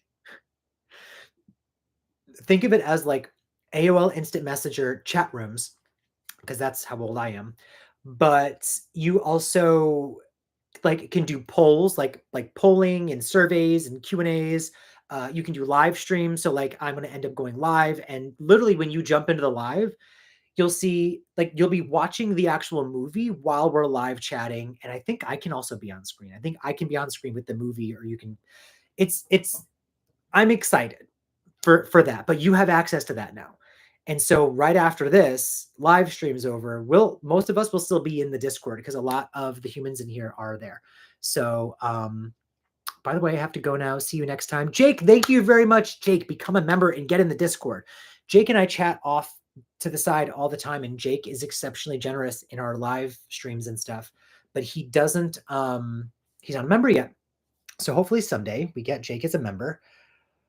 Rose Red was great. More reactions like that would be amazing. I'm hoping to, because I really enjoyed when I was watching Rose Red. I'm hoping to condense it down to a YouTube reaction at some point, where it'll be like you're watching all 3 parts just condensed, and it'll probably be like a 90-minute YouTube reaction. I think that'd be a lot of fun. $20 is a lot of instant ramen. That is. I just was at the store the other day and it was 59 cents and I was really excited. Let me see. Gen Xer here. Yay!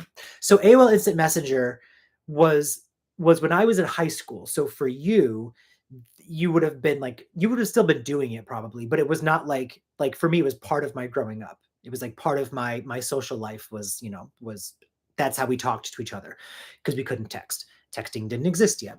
But that's kind of the vibe. So it's like a little chat room thing and it's super cute. Let me see. Am I missing anything? You actually watched the film. I'm sorry about that. Oh, a Serbian film, Jake. I know. Jake left now, but yeah, I had to watch that. It was it's not I want to talk about it.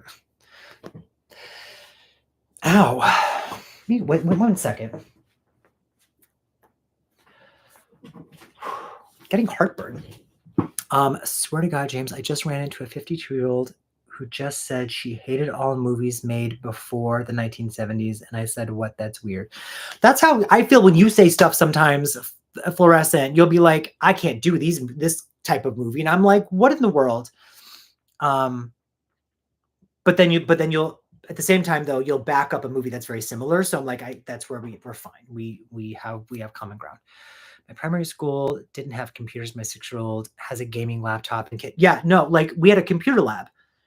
Like we had computer labs. So when you wanted to use the computer, you had to go to the computer lab and like you had to get permission from a teacher to use the lab. So I'd have to go to like whichever teacher I wanted to use the lab for, and be like, can I have permission to go to the computer lab so I can work on this assignment? And then they'd give you like a slip, and then that's how you got to go to the computer lab. Or there was a computer lab class, which is my senior year, I think I got to take. No, I'm lying. That was my freshman year because the computer lab started with desktop computers. I mean, I learned how to type on like the one computer in my elementary school. The elementary school had 2 or 3 desktop computers. And so we had to like share that. But in high school, we had the fancy Mac desktops, and by senior year, they were laptops. Everyone put the money on the dresser and let this lady of the night run. Yeah, please. Strokes are not funny. Sorry to laugh. No, it's fine. You know what? It's funny. Not funny. I said that, and then my chest is hurting. Let me see. James ADHD brain would have him probably on, oh my God, a cyclical state of offline and away, constant door sound effects while on a. Yes. Oh, absolutely. I don't think I'm that much younger than you, but like, what archaic past world did you hail from? You didn't have desktop computers at your school? I'm thinking, okay. The library in elementary school had desktops. In middle school, there was I don't remember ever going to like a computer lab. So I don't think we used the computers like really in middle school. I don't remember that being a thing. High school, we had the computer lab, and there were some in the library. And then the computer lab got laptops by the time I was a senior.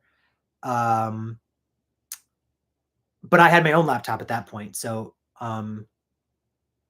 I didn't yet. I didn't get my laptop till college. So in college, I got a MacBook. And then, college was college. So there were laptops. They encourage you to have a laptop, and laptops were every place anyway. But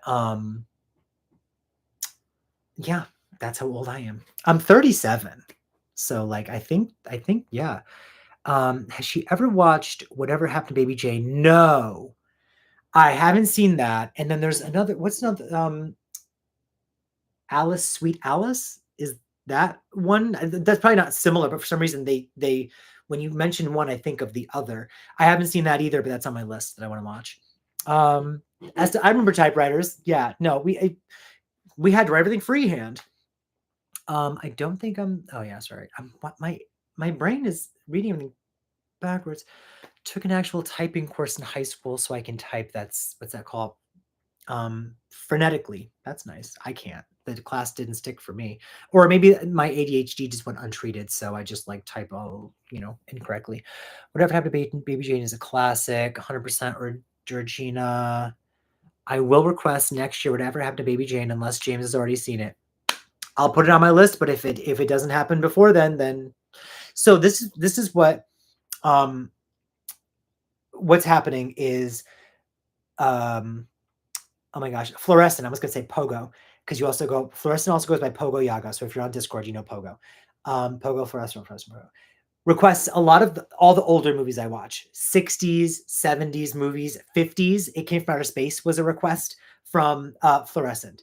Then I have a friend of mine who I've met in real life, Scott, who's not in here right now, not Scotty, a different Scott, who gives me a lot of 80s movies. I'm realizing. And then I have Tattooed Horror Dude, and Tattooed Horror Dude is not in here right now either. Where are my people?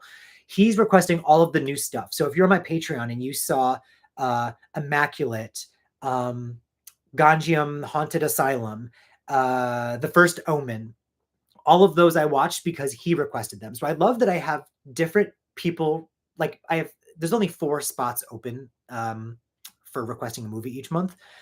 And so right now there's 3 that are being taken. And I love that it's completely different time periods of movies. So you basically eat everything. Dre, hello, Dre Leon. Dre Leon K. Hey, James, hello.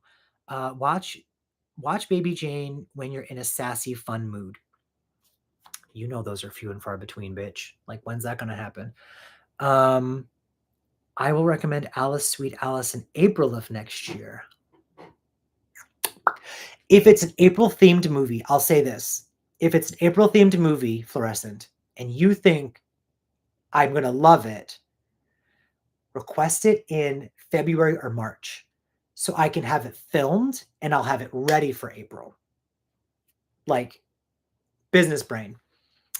I think River said she's buying the 4th slot for requesting soon. I love River. She's calm down. She's so, like, I feel like when someone's like she's so giving. Like, Jake is so generous, and I feel like I don't deserve such things. So I'm like, River, stop. She's like, no. But River requested Rose Red.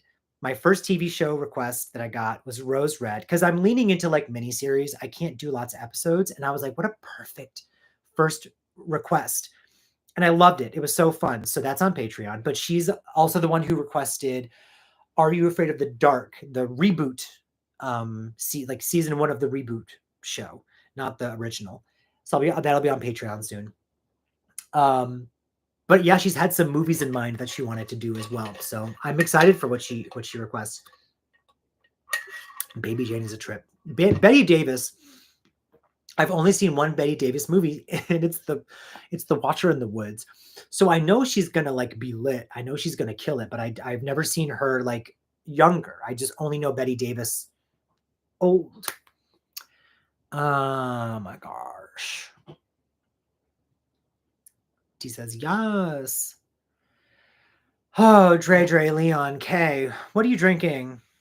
I have watered down ginger ale. And I think everyone else is drinking water or Gatorade. This is the like water live stream. Dear Miss Betty. Oh, Dear Miss Betty White was so. I read it as like, Dear Miss Betty White. Dear Miss Betty was so into that character. James needs to hear that song in the movie. There's a song. I'm okay.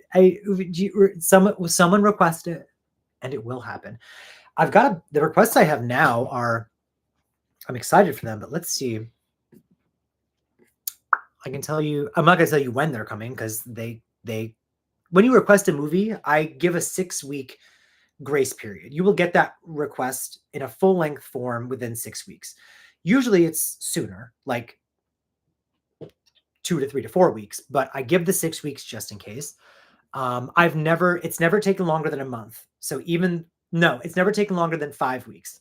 So I think there was one that was like just over a month. And I was like, no. Let me see. Oh, it was a Patreon. I'm looking at my notes. Ask me some questions in the chat before I bounce, guys. You have any questions? Let me know. I'll answer them. Oh, okay. The Brood. how you pronounce it? I'm stupid. So like, how do you pronounce that? Which is for fluorescent. Suspiria remake is from Tattooed Horror Dude. Are You Afraid of the Dark? The show is from River, so that'll be coming soon. This is all your requests always get posted to Patreon within a couple of weeks of requesting, and then they will likely at some point end up on YouTube eventually, depending. For September, it's The Hand That Rocks the Cradle for Scott, and I'll be watching the Buffy the Vampire movie from the 90s for Derek. That's what I have right now on my like Patreon upcoming situation. Oh my gosh, what do we have here? I need to request a spot for Sissy. Oh, I feel like you did mention that movie, and I don't know what it's about at all. I have zero anything with that movie. I'm out here at 9 p.m. drinking my butterscotch iced coffee like the little caffeinated gay that I am. Lego, period. Period. Absolutely exclamation point.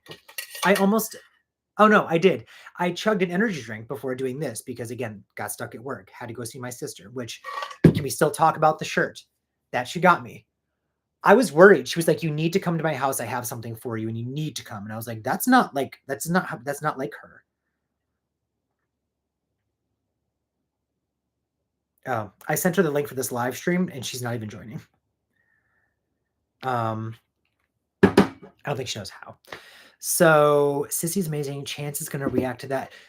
Chance is watching all the movies that are on my list. So I'm really bummed because I can't watch them because they're on my list to watch like with you guys. I'm going to sit. August was me like rethinking and rebranding. And I think we're good. I have a new line, like the new lineup of how things are going to go. Roughly one YouTube reaction every week, at least one Patreon reaction every week, because that's doable because of the requests that y'all are giving me. One live stream a month, and then Discord is mainly where we're going to do lots of the watch alongs, unless it's like a super fun one. Like I am still planning on somehow watching all of the Halloweens. That's a lie. Strike that, reverse it. The first 8 Halloween movies I plan on watching as YouTube lives. Before I forget. Oh. Wait a second. Why can't I gift memberships? Why can't I gift my own memberships? I'm hitting the $sign and it says super stickers or super chats. Why is this? Let me go to my phone. I purposely did tonight's live through YouTube and not StreamYard because I thought that was the reason. What was the reason? Let me look right now. I'm going to watch my own live because I'm conceited like that.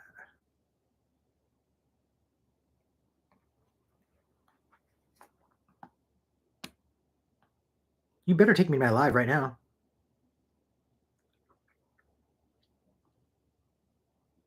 Bitch, it says I'm live.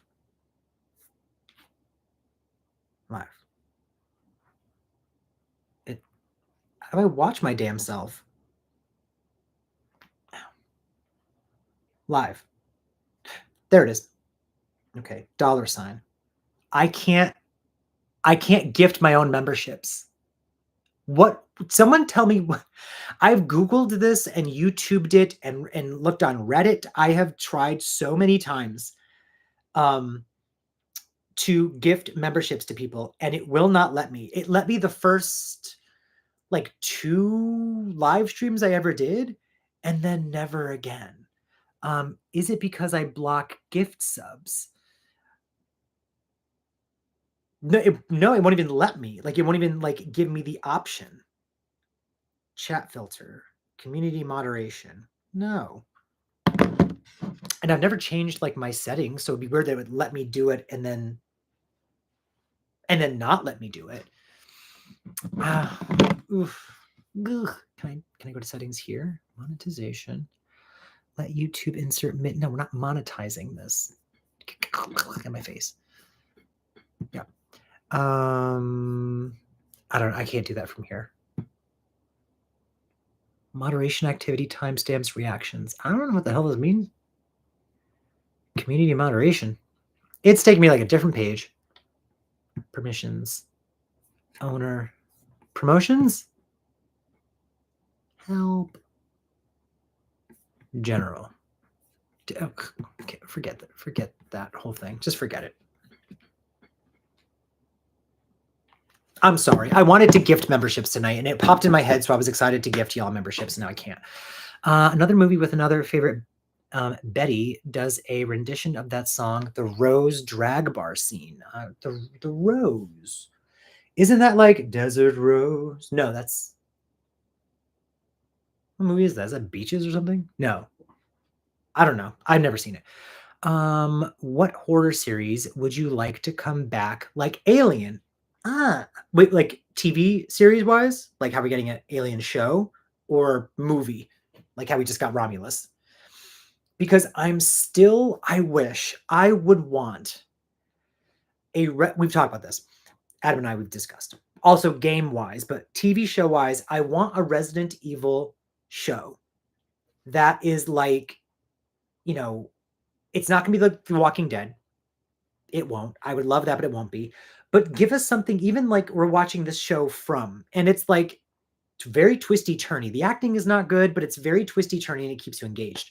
Something like that. Like give us a Resident Evil show, but I want it set in Raccoon City. I want the games in Raccoon City. I want a show in Raccoon City. I'm sick of the same characters from the Resident Evil series over and over and over and over and over again.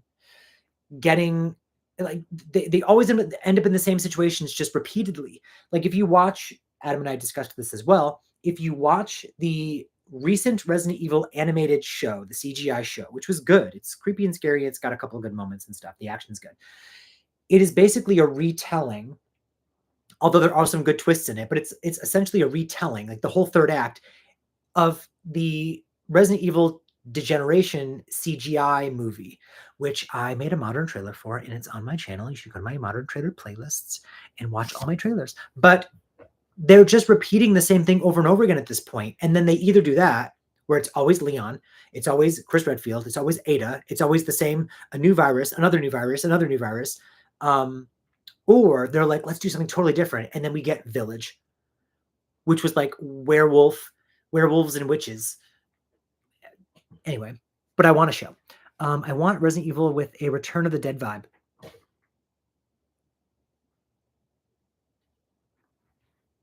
But 90s nostalgia. Take place in 1995. I think is when the game takes place, right? Take place in 1995 and be like, give us the suspense. Like, why don't you give it, like, just give us Raccoon City, and literally halfway through this, like, give us Raccoon City normal for a little bit. And then by like mid-season, it gets taken over. And then the season finale, because I will say, the Resident Evil movie with Milla Jovovich, I used to love it, then I hated it, now I love it again because it's just fun action, whatever. But when she walks out and the city is just quiet, and then she goes, and then like we get that big zoom out. That's one of the best endings of a movie ever. I'm gonna say it. We need a moment like that at the end of like a season 1 of Resident Evil, where we are, Return of the Living Dead, gore and craziness and over the top, whatever. Like, give us Maxine, over the top vibes, but Resident Evil. But have it really just be like you're only in one area of Raccoon City, and it ends with them like being like, okay, now we have to go like to the capital. I don't know. We have to something like that, or find out that it's a little town next to Raccoon City, and then they like escape, and then when they're like, oh, we got out, and then they went underground and they pop out and they're in Raccoon City, and they should have just stayed out. Look at that. Pay me. Let me see. I want to see Prom Night 3, Last Kiss become a TV type series all on its own. Okay, that reminds me. That's a good idea. I haven't seen that movie, but that's a good idea. The movie's not good at all. Okay. I will say, I think that, and Adam and I have great discussions. Adam and I have discussed that I think this was us, think that Season of the Witch should be a show.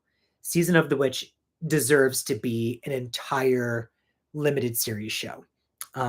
If you could horrify a franchise, what would it be? Ooh, excuse me. I want a Terminator horror movie. I've always okay. The first thing that comes to mind, this is maybe not what would be the top of my list, but it's the first thing that pops into my head because I've always wanted this since I was younger, is Clue. Clue is technically like a whodunit thriller murder mystery, but it's a comedy, right? I always wanted like a deadpan serious horror movie like Clue, and then the Saw movies came out and they were kind of like in the vein of what I pictured in my head, but I want that. Like I want that so bad. Like a think of like Wild Things with all the twisty turns, but Clue with the murder mystery, but um the seriousness of like high tension. Like I would that's what I want. Sarah Connor The Sarah Connor Chronicles was amazing. I haven't seen it since it came out, since it was a show back in like what the early 2000s. That show was great and does not deserve to get canceled. I'm gonna go ahead and say that. Season of the Witch is also a 1972 George Romero horror film. Interesting. I'd like a prequel for Prom Night 4 about the killer. See, I haven't seen 3 or 4 yet. And I loved 1 and 2, but I know that 3 and 4 are like batshit crazy. So we'll probably do those as watch alongs at some point.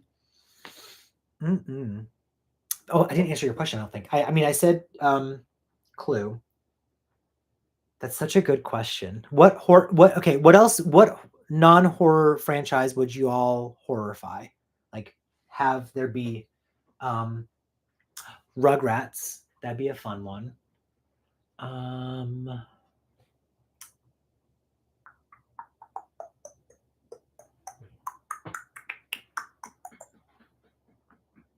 always thought this is not I'm not like seeking this out, but Star Trek. I was more of a Trekkie than a Star Wars person growing up. I liked them both, but I just leaned into Star Trek. I haven't seen all of the series. I think Deep Space Nine was on TV when I was watching, and then is it Enterprise? Star Trek Next Generation. There you go. Jesus. And those movies. So when First Contact came out, Star Trek First Contact is one of the best movies ever made, just so you know. But it is also arguably, well, no, because some of the earlier Star Trek movies are considered like the best. Like Search for Spock. I haven't seen it, but I hear Search for Spock is like next level shit. So First Contact was maybe the best in a while, or the best for like the newer generation who was watching Star Trek. And I found that movie to have elements of horror.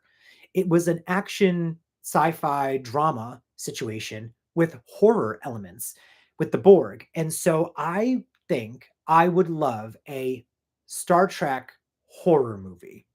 I think that would be a bop, in my opinion. Rugrats is scary if you watch it with a toddler. My gosh, they got away with a lot. Yeah, no, they did. When I've seen the other day, I wanted to watch Rugrats. It popped in my head, so I might have to go downstairs. And if Moses is not watching anything, maybe I'll watch Rugrats. Although, what did I say? Oh, the Friday 13th remake. I have to watch at some point too. But yeah, they got with everything. What was the mom's name? Not Delia? No. Dietz. No, Pickles. Delia Dietz. That's Beetlejuice, you stupid idiot. What was her name? Dee Dee? Dee Dee Pitt. It was Dee Dee. Oh my gosh. She love her to death. She was giving like hippie, you know? Oh, remember in the movie, she wanted like the holistic. They were looking at rooms that were like you give birth on a farm or underwater. So funny. But yeah, those kids literally did so many terrible things and just like they'd be like, "Oh, Tommy, golly, no discipline." Angela Anaconda terrified me. Hey Arnold. Ooh, Hey Arnold was scary enough on its own. Absolutely. The horror of bullying and like kids running amok in the streets. Scariest horror film of all time would be The Lady Go Third, the movie from The Sound of Music. The scariest horror. What? You're saying a lot of things there. The scariest horror film of all would be The Lonely Go Third, the movie from The Sound of Music. So I'm guessing it's a movie and a movie. I haven't seen Sound of Music since like high school. Scariest scene in the history of film. Dee Dee lived and died by Dr. Lipschitz. Is this officially a Rugrats live stream? Where are my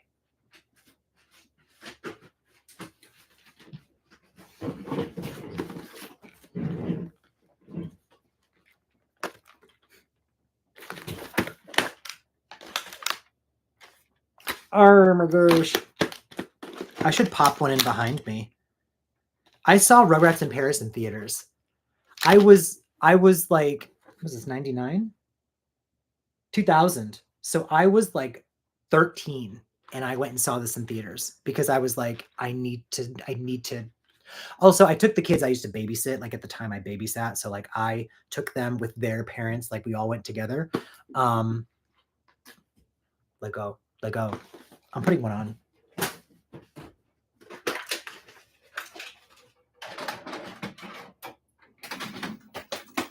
Also, this tape is not rewound, so that's really disrespectful. And I have never watched this since. I'm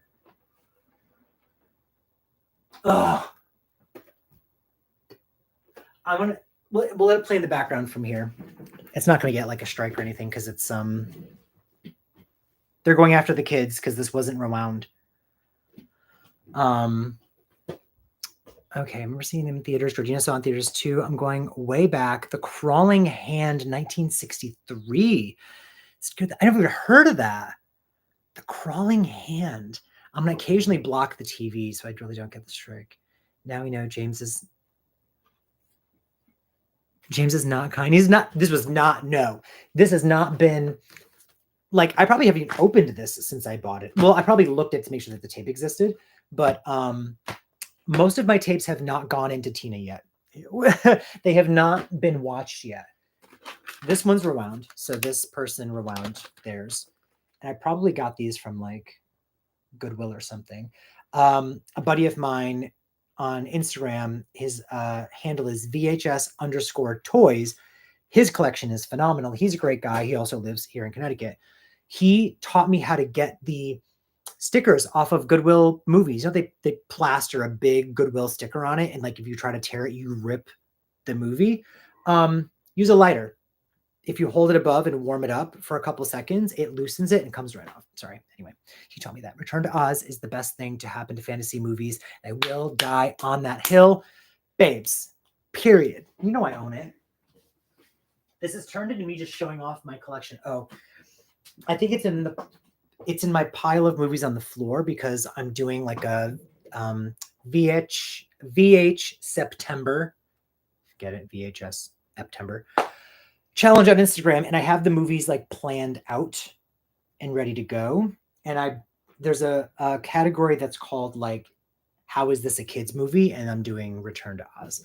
Because it's an absolutely amazing film.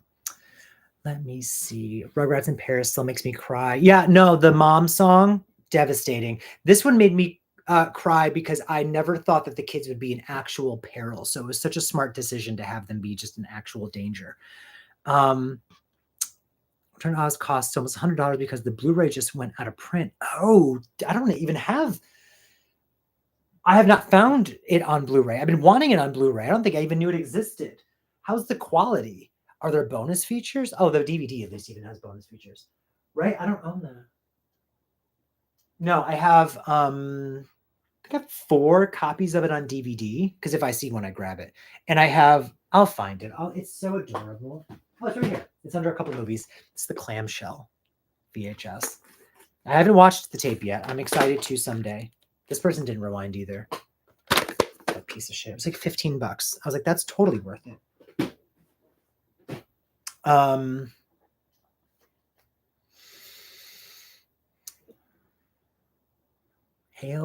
Hall of Heads. Oh my god, the Dorothy girl. So I did a poll on Discord again. You got to get to Discord, asking which movie I should do a modern trailer for next. Because right now I'm finishing up an H2O trailer that hopefully goes out this Halloween. And then I was like, do I do My Bloody Valentine? I forgot what I put in the list. Is My Bloody Valentine, Return to Oz, Amityville Horror was one of the options, and the winner was, I think, Return to Oz. So I've been listening to like music and figuring out stuff to make a trailer for that. So that'll happen at some point. Blu-ray.com rates the quality of Disney's transfer 7 out of 10. Okay, so it's probably okay. That's fine because the DVD is, it's not good because bad quality. Let me see. Blu-ray. There's a crazy comic book. Ooh, of Apocalypse Wasteland of newspaper comic characters called Weapon Brown. What is that? It's a comic book. I don't read comic books because I'm stupid. Return to Oz has never received a lot of love with the DVD and Blu-ray. It doesn't make any sense. Like Disney I think Disney's going away from physical media, which is stupid because they need to lean into the nostalgia of their younger viewers, I'm sorry, older viewers. But Return to Oz, they could charge anything and people will who's not paying attention to the internet to know that people want these things? Like one of my favorite movies ever is also The Three Musketeers, the one with Oliver Platt. I don't know why. I love it so much. And it took me years to find it on DVD. I don't think it exists like on Blu-ray. So I have to watch it on Disney Plus until they decide to pull it, right? Like, because streaming, if they change their minds and they pull a movie, or I'm not sure where it is, maybe over here downstairs, I have the DVD that I finally found. Why is that not like a steelbook? Why is Return to Oz not a steelbook? To be, honestly. Have you seen any films shot? Damn it, there's a word is covered. Oh, shot on video VHS. Feeders. I love the movie Feeders. And earlier in the live stream, I was saying that one of my customers today looks like John McBride, who is one of the main guys in Feeders. He's the one that makes it all the way to the very, very end. Spoiler. Ow. Oof. Ooh, did you hear that? But I was like uncanny because he's probably like in the first movie, he looks like he's late 30s, maybe early 40s, but he looks like 30s, late 30s. And in real life, my customer is like, I think he said like 58 or something. So I'm like, logistically, it could be you. And his name was John. Both of their names were John, but different last name. And he said, no, it's not him. But I said, you should go to Tubi and watch it. I said, it's a very not good movie. And I love every second of it. And he said, okay. Shout Factory gave some serious love to Cool World on Blu-ray. There's someone I follow. It's called Vague Ramblings on YouTube. And he gives me all of my updates of all the steelbooks and stuff coming. He does Arrow, Shout Factory, Vinegar Syndrome. He does them all. All the studios are dropping their rewards programs this year. Disney, Universal, Sony. Rewards programs? Oh, Jesus. Tell me about that in Discord. Favorite horror flick besides Terrifier has been Pumpkinhead. Didn't like the sequels. Pumpkinhead is so 80s nostalgia. Queen of Mean, I'm not sure if you are caught up on my reactions, but I did watch Pumpkinhead on the channel. I haven't watched the sequels yet, though. So you should check that out. And eventually, I think I'm going to try to have that be a full length on Patreon if I find the footage. Hopefully, we never get a CEO like David Zaslav for Disney because he would cut things like Return. Oh, yeah. No, thank you. No, thank you.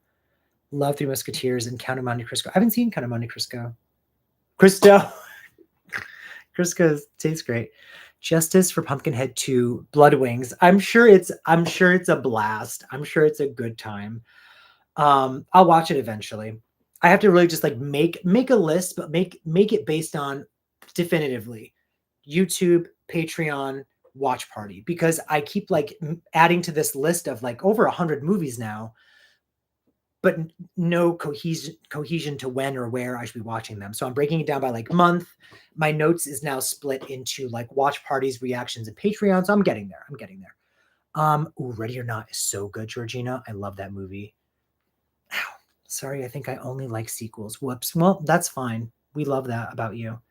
This is super rare, but Ready or Not just went out of print on Blu-ray. See, that's so weird to me. That's so stupid that physical media is supposedly not a thing, but Walmart took all the steelbooks and they fly out the door. Every time I go, it's empty. I'll go and it's empty. Then I go and it's full of a bunch of movies I don't want. Then I go back and it's empty again. I'm like, people are buying these steelbooks. Um, Spooky Nerd Club. Pew, pew, pew. Hello. Thank you for jumping in. Oh, I gave you a pew pew pew. I haven't done that in a minute. We're talking about out of print movies, Return to Oz. My gosh, and Ready or Not. So welcome, Spooky Horror, Spooky. Jesus Christ, my words don't work. Spooky Nerd Club. Oh my god. We're also watching Rugrats behind me on the TV. It's been a long day. It's been a really long day. Oh, that's the brain fog thing that the medication was doing. For my nerves. I like lose all my words by the end of the day, and it's 9:38 at night for me. So my local Walmart never has anything in stock. Damn it. Well, mine doesn't either. So they have one bay, like one unit that has the steelbooks. And then to the right, they have one unit that has every other movie. So it's just 2 units of movies. The super Walmarts have like aisle after aisle after aisle. When I went to Pennsylvania for VHS Fest, shout out to anyone that is going or went or whatever. It is fantastic. But we stopped at a Walmart on the way because once you get to a certain point, there's nothing for like, I think like almost an hour. So we're like, we'll stock up on everything we need here at this Walmart. And we went into the movie section, of course. Aisles and aisles and aisles, DVD, Blu-ray, steelbooks for days, TV shows. I was like, this is phenomenal. And that's where I found, actually, Derek found it and they got it for me for my birthday, is the Terrifier 2 double. They had this because mine, I went to several Walmarts in my area. They didn't have it. So yeah. Steelbook people are rabid. I never tried to get Halloween steelbook. Oh, and I wasn't into steelbooks until recently. I actually have like one shelf over here dedicated to just my steelbooks, but it's a vibe now. I can see myself getting rid of some other like copies of movies to just have like the steelbook. I only have one Halloween steelbook and it's from H2O. It's that special one that they did. But now I want to find, I think they have one. They just have part 1. They even have part 2 as a steelbook. I think it's 1 in H2O. That's weird. Sales outside of boutique labels have been sparse. Physical stores around me have nothing. Yeah. If you can get to, like, I have the Archive, which is the storefront for Vinegar Syndrome, right? But it's like 45 minutes away. If I have a day off and I want to go, I can browse, but I'm not going to go in there and not buy anything. So I have to go when I have money, number one. Disposable income doesn't exist for me.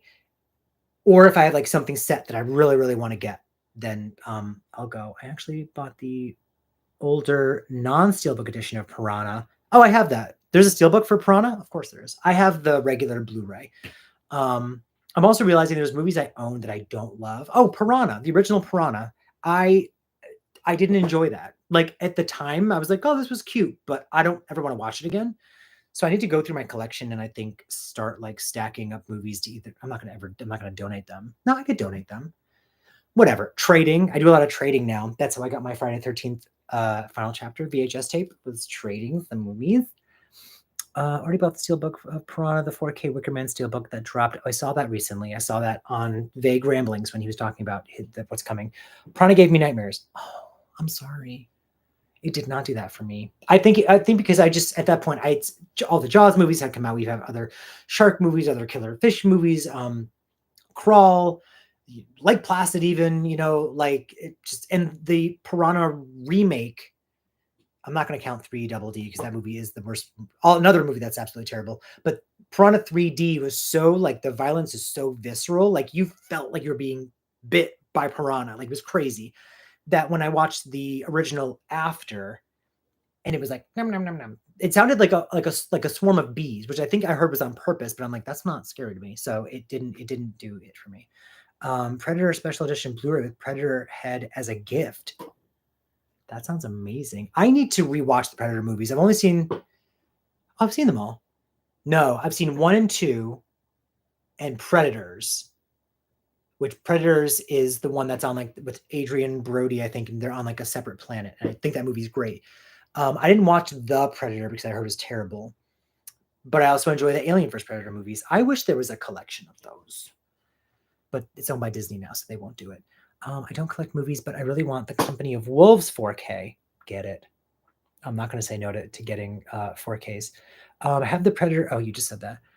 I agree. I bought Piranha 4K, and I don't think I'll ever watch it again. Yeah, it was fine. It was cute. Even the 3D one, even though I enjoyed the 3D movie, I found some copies at like Goodwill, and I bought them and then gave them away. Like I bought them for giveaways. I don't own Piranha 3D.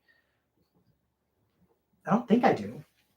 This is bad if I don't know what I own. Company of Wolves. Okay, I don't even know who you are anymore. Yeah, I'm a stranger danger. I'm gonna step away for one more second. When I come back, we're gonna wrap this up. So think of something to ask me, and then we're gonna finish.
What we got? So what episode is that in the background? Oh crap! I hope I don't get copyright strike for leaving it on in the background. It's the movie. It is the first movie. That's Reptar Wagon. We were talking about it, and I was like, I have it, I own it. It hasn't gone in the VCR yet. So the ending to Company of Wolves absolutely destroys me. I haven't seen that. You gave away Planet Earth, narrated by David Attenborough.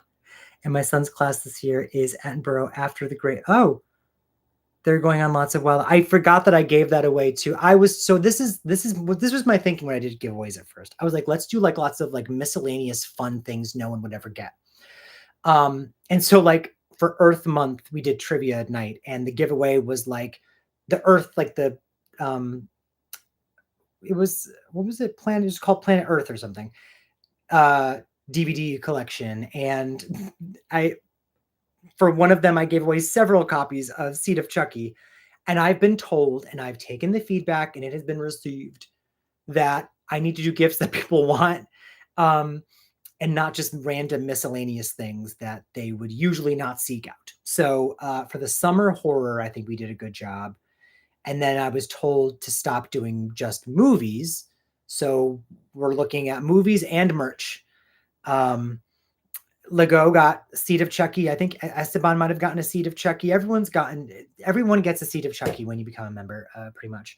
So I just needed stuff that was gay. It was Pride horror, and I just kept finding copies of Seed of Chucky. So that's what y'all got. David Attenborough, I think that, yeah, right. That's who that is. He's Hammond, Mr. Hammond from Jurassic Park. My facial shape looks different every time, every angle. Oh, it's because that's okay. No bad, James. Randomness forever. He's giving gifts. Why are people complaining? I love the stickers the most, though. Yes. What's a movie that scared you when you were younger, but when you rewatched it as an adult, you were like, why did I find this scary? That's a great question, and I already have the answer. It's Invaders from Mars.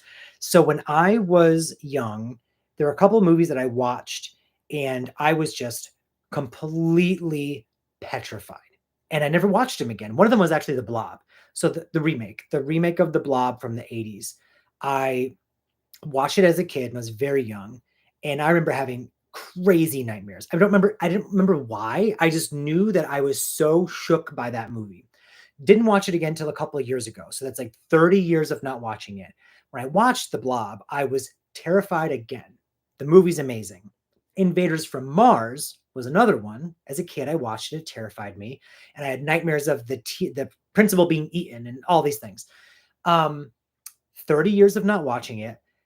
It's like $150 online. You can't get this movie. It's out of print, limited release, whatever. Moses got it for me for my birthday a couple of years ago, and I lost my mind. I was so happy. And when I tell you I watched the movie and I had to pause it and leave and come back to finish it because I was just so bored. I found nothing interesting about that movie. And I think it was trying to be campy, but I was just so disappointed in Tobe Hooper's Invaders from Mars. And the fact that it scared me so bad as a kid, I was shocked. My Love Arbor shirt rocked. So, I mean, if you didn't know, people are talking about the gifts that they've won. We do a trivia night. We're going to do a trivia night every other month. And then basically the months in between is when I'll do like my live streams, like where we just sit and chill and talk. And then occasionally we'll do a watch party. But we do trivia and then y'all win stuff. And I've had Lego, how many times have you won 3? Like people win stuff all the time and the prizes are getting better and better. So when you become a member or you're on my Patreon, you're basically paying for me to give better prizes away. That's essentially it. Okay, let's do a couple more questions, then I have to go. I rewatched Frostbiter last month. Never seen that. Scared as a preteen. Never seen that movie. As months, it was all camp. Invaders from Mars is all camp, and I don't get Tobe Hooper's camp. Like I really don't like Texas Chainsaw Massacre 2. I know I'm insane. I just don't enjoy it. Like I really think that The Funhouse is a bad movie. I really don't think I enjoy Tobe Hooper movies except for Texas Chainsaw Massacre and Poltergeist. Like that's all he's done. That I didn't hate The Mangler. I didn't love it, but I didn't hate it. Okay, I didn't care for Invaders from Mars either. I don't know why. It was just yeah. Not a movie. Wait, someone said, have you ever seen a horror movie Milo? No. No Spooky Nerd Club. I have not seen Milo. What's that? Should I see it? I do love a good 80s like throwbacky over the top shit show. I should wait. Not a movie. Son terrified of Jeff Goldblum. Oh, as the wolf in Fairy Tale. That sounds familiar. Like I can vaguely picture him. Everyone has Seed of Chucky now. Oh, so yeah, that's what it is. We started with Seed of Chucky. Everyone wins Seed of Chucky, and now we'll do Everyone Wins. Chucky season 2. Like we're gonna do, like the stuff that people don't want first, and then eventually you'll win Bride of Chucky or Part 1 or Part 2 are the good ones. Didn't like Texas Chainsaw 2. It was just too much and too disgusting. Oh, I just thought it wasn't scary. It's a dark comedy, and and even the dark comedy wasn't landing for me. Like Dennis Hopper, right? Is that his name? I just found nothing he was doing interesting. I just didn't like the movie. Might be my favorite reaction of yours, The Mangler. Really? And thank you for saying that because I had a good time watching it. I had a good time editing it, but that's the one that has the sound issues because I left the air conditioner on. So not only is there no microphone, it's all in the camera, which is already bad audio, but I had to go in and like manually tweak the audio on top of that because the sound of the air conditioner that I left on is so overpowering to my voice. So the reverb is weird the whole time. Anyway, I'm glad you liked that. But yeah, that's it. Oh, have you ever seen Tobe Hooper's Salem's Lot? No. And they are remaking it, right? Someone requests Salem's Lot. Someone requests the old Goosebumps and the old Are You Afraid of the Dark? Can someone request Alice, Sweet Alice? I think Pogo Fluorescent. You're going to do that next year. Requests. almost no horror films are scary anymore. I would agree mostly. When you say almost, yeah, you're right. I really did think that the first Omen was very scary, though. The full length of that is on Patreon, but just know that I thought it was so scary and I loved it so much that I'm going to edit it down for YouTube at some point. There are some full lengths that I'm August was supposed to be me editing, like taking a break to just edit a bunch of stuff, and it turned into me catching up on all my requests for Patreon instead. But just know, like, there are certain requests that y'all have given me that I'm like, these are going to be edited. They'll end up on YouTube at some point. And if you remember, you get early access, like visiting hours, loved. That was it Ganjian Haunted Asylum? That's going to be on the channel. The first Omen, that's going to be on the channel for sure, like on YouTube.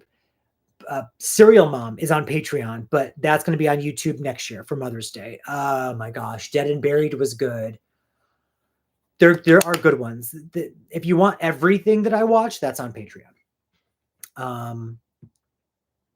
Next week's gonna be 90 degrees. No. There also is another Salem's Lot from like 2004. Oh, that sounds familiar. You don't need to. I'm assuming it's like a TV. Those early 2000s, mid 2000s were like TV things. I have air conditioner on and it's 17 degree. It's I usually have if I have the AC on in here, it ruins all the audio for my videos for this. So I had it on. I secretly turned it on and then went to work. So I came home and turned it off. It would stay cool. Also, my brother-in-law is going to help me insulate that closeted area that you can't see so that this hopefully is not an issue anymore going forward. But y'all, it's 10 o'clock for me and I haven't eaten dinner. And look, my hands and my face are two different colors. So I'm going to head out. I really appreciate you all jumping on. I know it's been a minute, but we'll do more of these. They'll just be, I'm going to do more of the Nick Says Boo. I'm just going to copy Nick. I do ask him for advice on things sometimes. I ask him for advice. I ask Chance for advice. Petty Pumpkins also. Wes is like the nicest person in the world. But when I see Nick post something, I know this is rare and I need to check it out. And I know that he goes and lives his life and all that stuff. So I think that's what we're going to end up doing. Anyway, I'm done. Georgina, it is 3 a.m. Go to sleep. Thank you all again. I don't know how to stop recording. Yes, I do. I found it. Okay. I'm still here. Is Rugrats still happening? Oh my gosh, it's the dramatic scene with the monkeys. Bye.